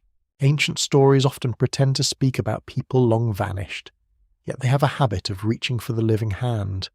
A flood survivor hears through a wall, a scribe hears through an older tablet, a scholar hears through damaged signs, a modern listener hears through translation, narration, doubt, and imagination. The medium changes, the posture remains. Someone becomes still enough for the warning to enter. You are not asked to become a king. That is merciful, since kingship seems to involve endless trouble and very uncomfortable hats. You're not asked to rebuild Eridu, decipher every tablet, or solve every scholarly debate before sunrise. You're asked to inherit attention. In the old pattern, that may be the first duty of the heir. Records confirm that Mesopotamian literature often presented wisdom as something transmitted through instruction, tradition, and disciplined hearing. Scribes learned from teachers, kings received counsel, priests performed inherited rites, and stories preserved the authority of voices older than any living person. Scholars from Yale, Oxford, Chicago, and Harvard have explored this culture of transmission as central to ancient intellectual life. Transmission is not passive. To receive something truly, you must be changed by it. A tablet copied without care is only clay with scratches. A warning heard without response is only weather in the mind. An inherited story becomes alive when it shapes what someone notices next. You imagine yourself standing at the edge of a canal in evening light. The water is calm, green-brown, and full of reflected sky. Reeds lean over it. A dragonfly hovers with impossible seriousness. The city behind you is tired. Workers return through the gate. A woman calls someone home. A door closes. Somewhere, a clay tablet dries in a courtyard. Nothing dramatic happens. That is precisely where the message asks to be tested. Anyone can notice danger once the street is underwater. The older wisdom concerns the hour when danger is only a smell in the air, a weakness in the bank, a noise growing too constant, a habit of neglect repeated until it feels normal. The heir is not the person who waits for certainty. The heir is the person who learns to read imbalance before it becomes spectacle. A mainstream historical fact supports this quiet duty. Ancient Mesopotamian communities relied on maintenance of canals, dikes, storehouses, temples, and records, and failure in these systems could threaten survival.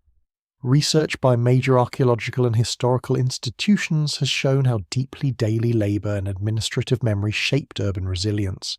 Civilization endured through repeated care, not through grand visions alone. Repeated care is not very glamorous. It rarely gets a hymn. Yet in Enki's world, care is sacred. Clearing silt from a canal can be an act of wisdom. Copying a difficult line can be an act of preservation. Teaching a child the old signs can be an act of resistance against forgetting. Measuring grain honestly can be a defense against collapse. A civilization is not only saved by boats in storms, it is saved by all the small repairs that prevent the storm from becoming final. The quirky tidbit is that Mesopotamian proverbs could be wonderfully dry, sometimes mocking laziness, bad scribes, foolish speech, and domestic frustration. The ancient world did not preserve wisdom as solemn thunder only. It also preserved jokes, insults, and practical grumbling. Perhaps that too is inheritance. A people able to joke about their own foolishness has not entirely lost self-knowledge. You smile faintly in the dark. The scholarly debate widens around the meaning of ancient wisdom itself. Some researchers see Mesopotamian wisdom texts as practical instruction for social success. Others read them as reflections on justice, suffering, divine order, and human limitation. Another view places them within scribal training, where moral insight and elite education often overlapped. The debate remains open because wisdom literature works on several levels at once. That layered quality matters for the last generation. A warning cannot survive as information alone. Information tells you what may happen. Wisdom asks what kind of person you become in response. A last generation may have charts, forecasts, archives, models, alarms, and endless words. It may still fail if it lacks humility, patience, and the courage to repair what seems ordinary. The listener becomes the heir when hearing turns into guardianship. You feel the canal breeze against your face. It is cooler now, carrying scents of mud, cut reeds, cooking smoke, and distant animals. The sky deepens to blue, black. The first stars appear, not as decorations, but as old measures of time. Ancient observers watch them carefully, linking celestial rhythm with ritual and prediction. The heavens reminded them that human schedules were not the only schedules. The message inside that sky is not domination. It is proportion. You are small, and that is not an insult. Clay is small in the hand, yet it can hold a text for millennia. A reed is thin, yet it can become a stylus, a wall, a boat, a channel for warning.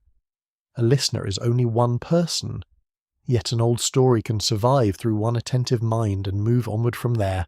Perhaps this is why Enki's message cannot be reduced to a secret phrase. A phrase can be memorized without being lived. A pattern must be inhabited. Dependence, restraint, listening, preservation, humility, repair. Each word is plain. Together, they form an inheritance more demanding than any treasure. You turn from the canal toward the city. Its lamps are appearing one by one. They flicker behind reed screens and doorways. Fragile little stars made by human hands. Each flame needs oil. Each house needs a roof. Each family needs water. Each archive needs protection. Each generation needs memory. Nothing sustains itself merely because it mattered yesterday. That may be the hardest lesson. The heir is not chosen by bloodline. The heir is chosen by response. Anyone can inherit the message who learns to notice the hidden waters beneath visible life. Anyone can become kin to Ziusudra by listening before proof becomes public. Anyone can become kin to the scribes by preserving what impatience would discard. Anyone can become kin to the sages by teaching what must outlast fear. This does not make the listener grand. It makes the listener responsible. You sense Enki not as a figure standing before you, but as a depth beneath the moment. He is present wherever wisdom chooses in direction over noise. He is present when someone repairs a small breach no one praises. He is present when someone questions power without abandoning order. He is present when someone remembers that a gift without restraint can become a flood. The city behind you grows quieter. The canal keeps moving. Frogs begin calling in the reeds. Small voices repeating themselves with ancient confidence. The night does not answer your questions. It only makes room for them. Perhaps the final message was never hidden from humanity. Perhaps it was hidden inside the ordinary duties humans keep trying to escape. Maintain what sustains you. Hear what power ignores. Carry memory through darkness. Do not wait for the waters to explain themselves. The listener becomes the heir at the moment attention becomes care, and in that soft, serious inheritance the old god's whisper passes from clay into breath, from breath into choice, and from choice into the fragile future still resting in human hands. Beneath the sleeping waters, the world becomes still enough to hear its own foundations. The city fades to a low outline against the night, and the canals lose their glitter beneath a skin of darkness. Reeds stand motionless along the banks. The air smells of wet clay, cooling ash, date syrup, and the faint mineral breath of water rising from hidden places. You do not see Enki clearly now. That feels right. A god of secret counsel should not end as a statue under perfect light. He belongs to thresholds, underground springs, half-heard warnings, and the quiet intelligence moving beneath ordinary life. His presence is not absent, it is depth.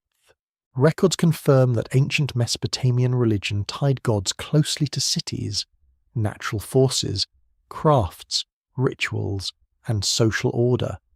Scholars at universities such as Oxford, Yale, Chicago, and Pennsylvania have studied these connections through tablets, temple remains, seals, and settlement archaeology.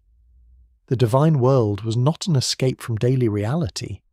It was woven into water, grain, labour, kingship, memory, and fear. That is why the sleeping waters remain so powerful. They are not merely scenery beneath the myth. They are the hidden condition of the human world. Fields depend on them. Cities fear them. Temples imagine them. Stories remember them. A generation may forget the deep, but the deep does not forget the generation. You stand beside a dark canal where the surface reflects no stars. The water moves too slowly to be seen, yet its motion is felt. A reed touches the surface, making one small ring spread outward.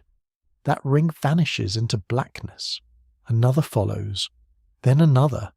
The world speaks in gestures too small for impatient eyes. The message remains unfinished because perhaps all living messages must. A completed answer can become an object. An unfinished warning remains a relationship. It requires listening again, rebuilding again, questioning again, preserving again. It refuses to become a trophy placed on a shelf beside other solved things. Ancient wisdom has never been that tidy, and frankly, it would be suspicious if it were. A mainstream historical fact rests calmly beneath this ending. Cuneiform culture lasted for more than 3,000 years, changing languages, kingdoms, institutions, and religious settings across Mesopotamia. Through that long span, scribes continued copying, adapting, and preserving older traditions. The survival of Enki's world was not a single miracle. It was repeated human attention, carried through clay and training. Attention is slower than fear. Fear wants a date, a culprit, a final catastrophe with clear edges. Attention notices the small breach in the bank. It notices the old story copied in a classroom. It notices the way power grows deaf when surrounded by agreement. It notices the hidden water that sustains the visible city. Enki's whisper belongs to attention, not panic. You hear frogs in the reeds. Their voices are small, uneven, and oddly confident. Somewhere a night bird calls once, then falls silent. The city behind you sleeps with all its usual vulnerability. Infants breathe beside tired mothers. Workers dream of cooler weather. Scribes rest their aching hands. Priests leave lamps burning near images of gods. Even officials sleep, which is kind of them. The quirky fringe tidbit lingers like a last candle flame. Some modern seekers imagine Enki's hidden waters as a literal underground archive, a buried chamber where primeval knowledge waits sealed for the final age. No firm archaeological evidence supports such a vault. Yet the image survives because it gives form to a deeper longing. People want wisdom to be preserved somewhere safe, untouched by noise, greed, and forgetfulness. Perhaps the real archive is less dramatic. Perhaps it is distributed across fragments, habits, landscapes, and human conscience. A tablet here, a ritual there, a warning inside a myth, a repair made without applause, A child taught to read old signs, a listener choosing not to dismiss a quiet unease. The archive may not be under one temple. It may be scattered through all acts of remembrance. A scholarly debate continues around how ancient myths should be used by modern people. Some historians warn against treating old stories as coded predictions for present crises.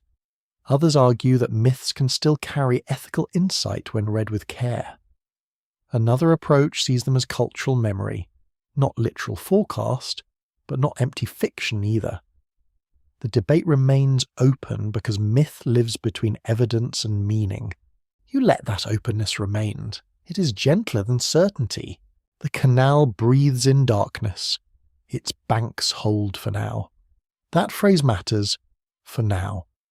Ancient Mesopotamians knew that stability was not the natural state of things. Stability had to be made, maintained, prayed over, measured, recorded, cleaned, rebuilt, and sometimes mourned. A city was a temporary agreement between water, earth, gods, and human labour. So is every life in its quieter way. The last generation may not be a calendar point. It may be any generation that forgets maintenance, any generation that inherits systems and mistakes them for nature, any generation that hears old warnings and calls them charming, any generation that knows the banks are weakening, then waits for the flood to become persuasive. But the story does not close on despair. Enki's presence would not allow that. His wisdom is not sentimental, but it is not empty. It suggests that even when decrees are harsh, a hidden channel may remain. Even when cities fail, something can be carried. Even when memory breaks, fragments may be joined by patient hands. You look down into the dark water and see no face, only depth, only a faint tremor of reflected night. The answer you wanted does not rise. Instead, the question becomes calmer. What will you preserve? What will you repair? What will you hear when the world becomes too loud? What hidden source will you remember when the visible wall seems strong? The old god does not speak again. He does not need to. The unfinished message has already moved from clay to water, from water to thought, from thought to the quiet room where you are listening. It has become less like a secret and more like a responsibility. The reeds shift at last. A cool wind passes over the canal. The surface wrinkles, then smooths itself again. The city sleeps. The tablets sleep. The buried temples sleep. Beneath all of them, the waters keep their patient silence. And perhaps, somewhere below every age that thinks itself final, Enki's message is still forming, incomplete, watchful, and waiting for those who can hear without demanding an end. Now let the image soften. The clay tablet is no longer under a scholar's lamp. It rests in darkness, safe from hurried hands. The canal lies quiet beneath the moonless sky, holding the reflection of nothing and still holding the world. You may let the old cities drift away now. Let Eridu sink back into its mound. Let Shurapak become a name wrapped in dust. Let the scribes lower their styluses. Let the workers leave the canal bank and walk home through the evening smell of bread, smoke, and cooling mud. No answer needs to be forced. No final secret needs to be taken from the deep. Some mysteries are not doors to break open. They are waters to sit beside, until the breathing slows and the heart remembers its own small rhythm. Perhaps humanity has always lived this way, between warning and sleep, between clay and water, between what is known and what is only sensed beneath the floor. Perhaps the ancient stories remain because they do not accuse loudly. They simply return, patient as reeds, and ask whether anyone is listening. The night grows wider, the frogs grow distant. The last lamp in the temple court burns low, then steadies, then becomes only a warm point in the dark. You feel the earth beneath you, old and gentle for this moment. You feel the hidden waters below it, moving without hurry. Rest now with that quiet. Let the unfinished message remain unfinished. Let it guard the edge of sleep without troubling you further. The world has carried many fears through many nights, and still the morning has often found a little smoke rising, a little bread warming, a little water shining in the first light, and perhaps the story is not yet complete. End of script. Good night.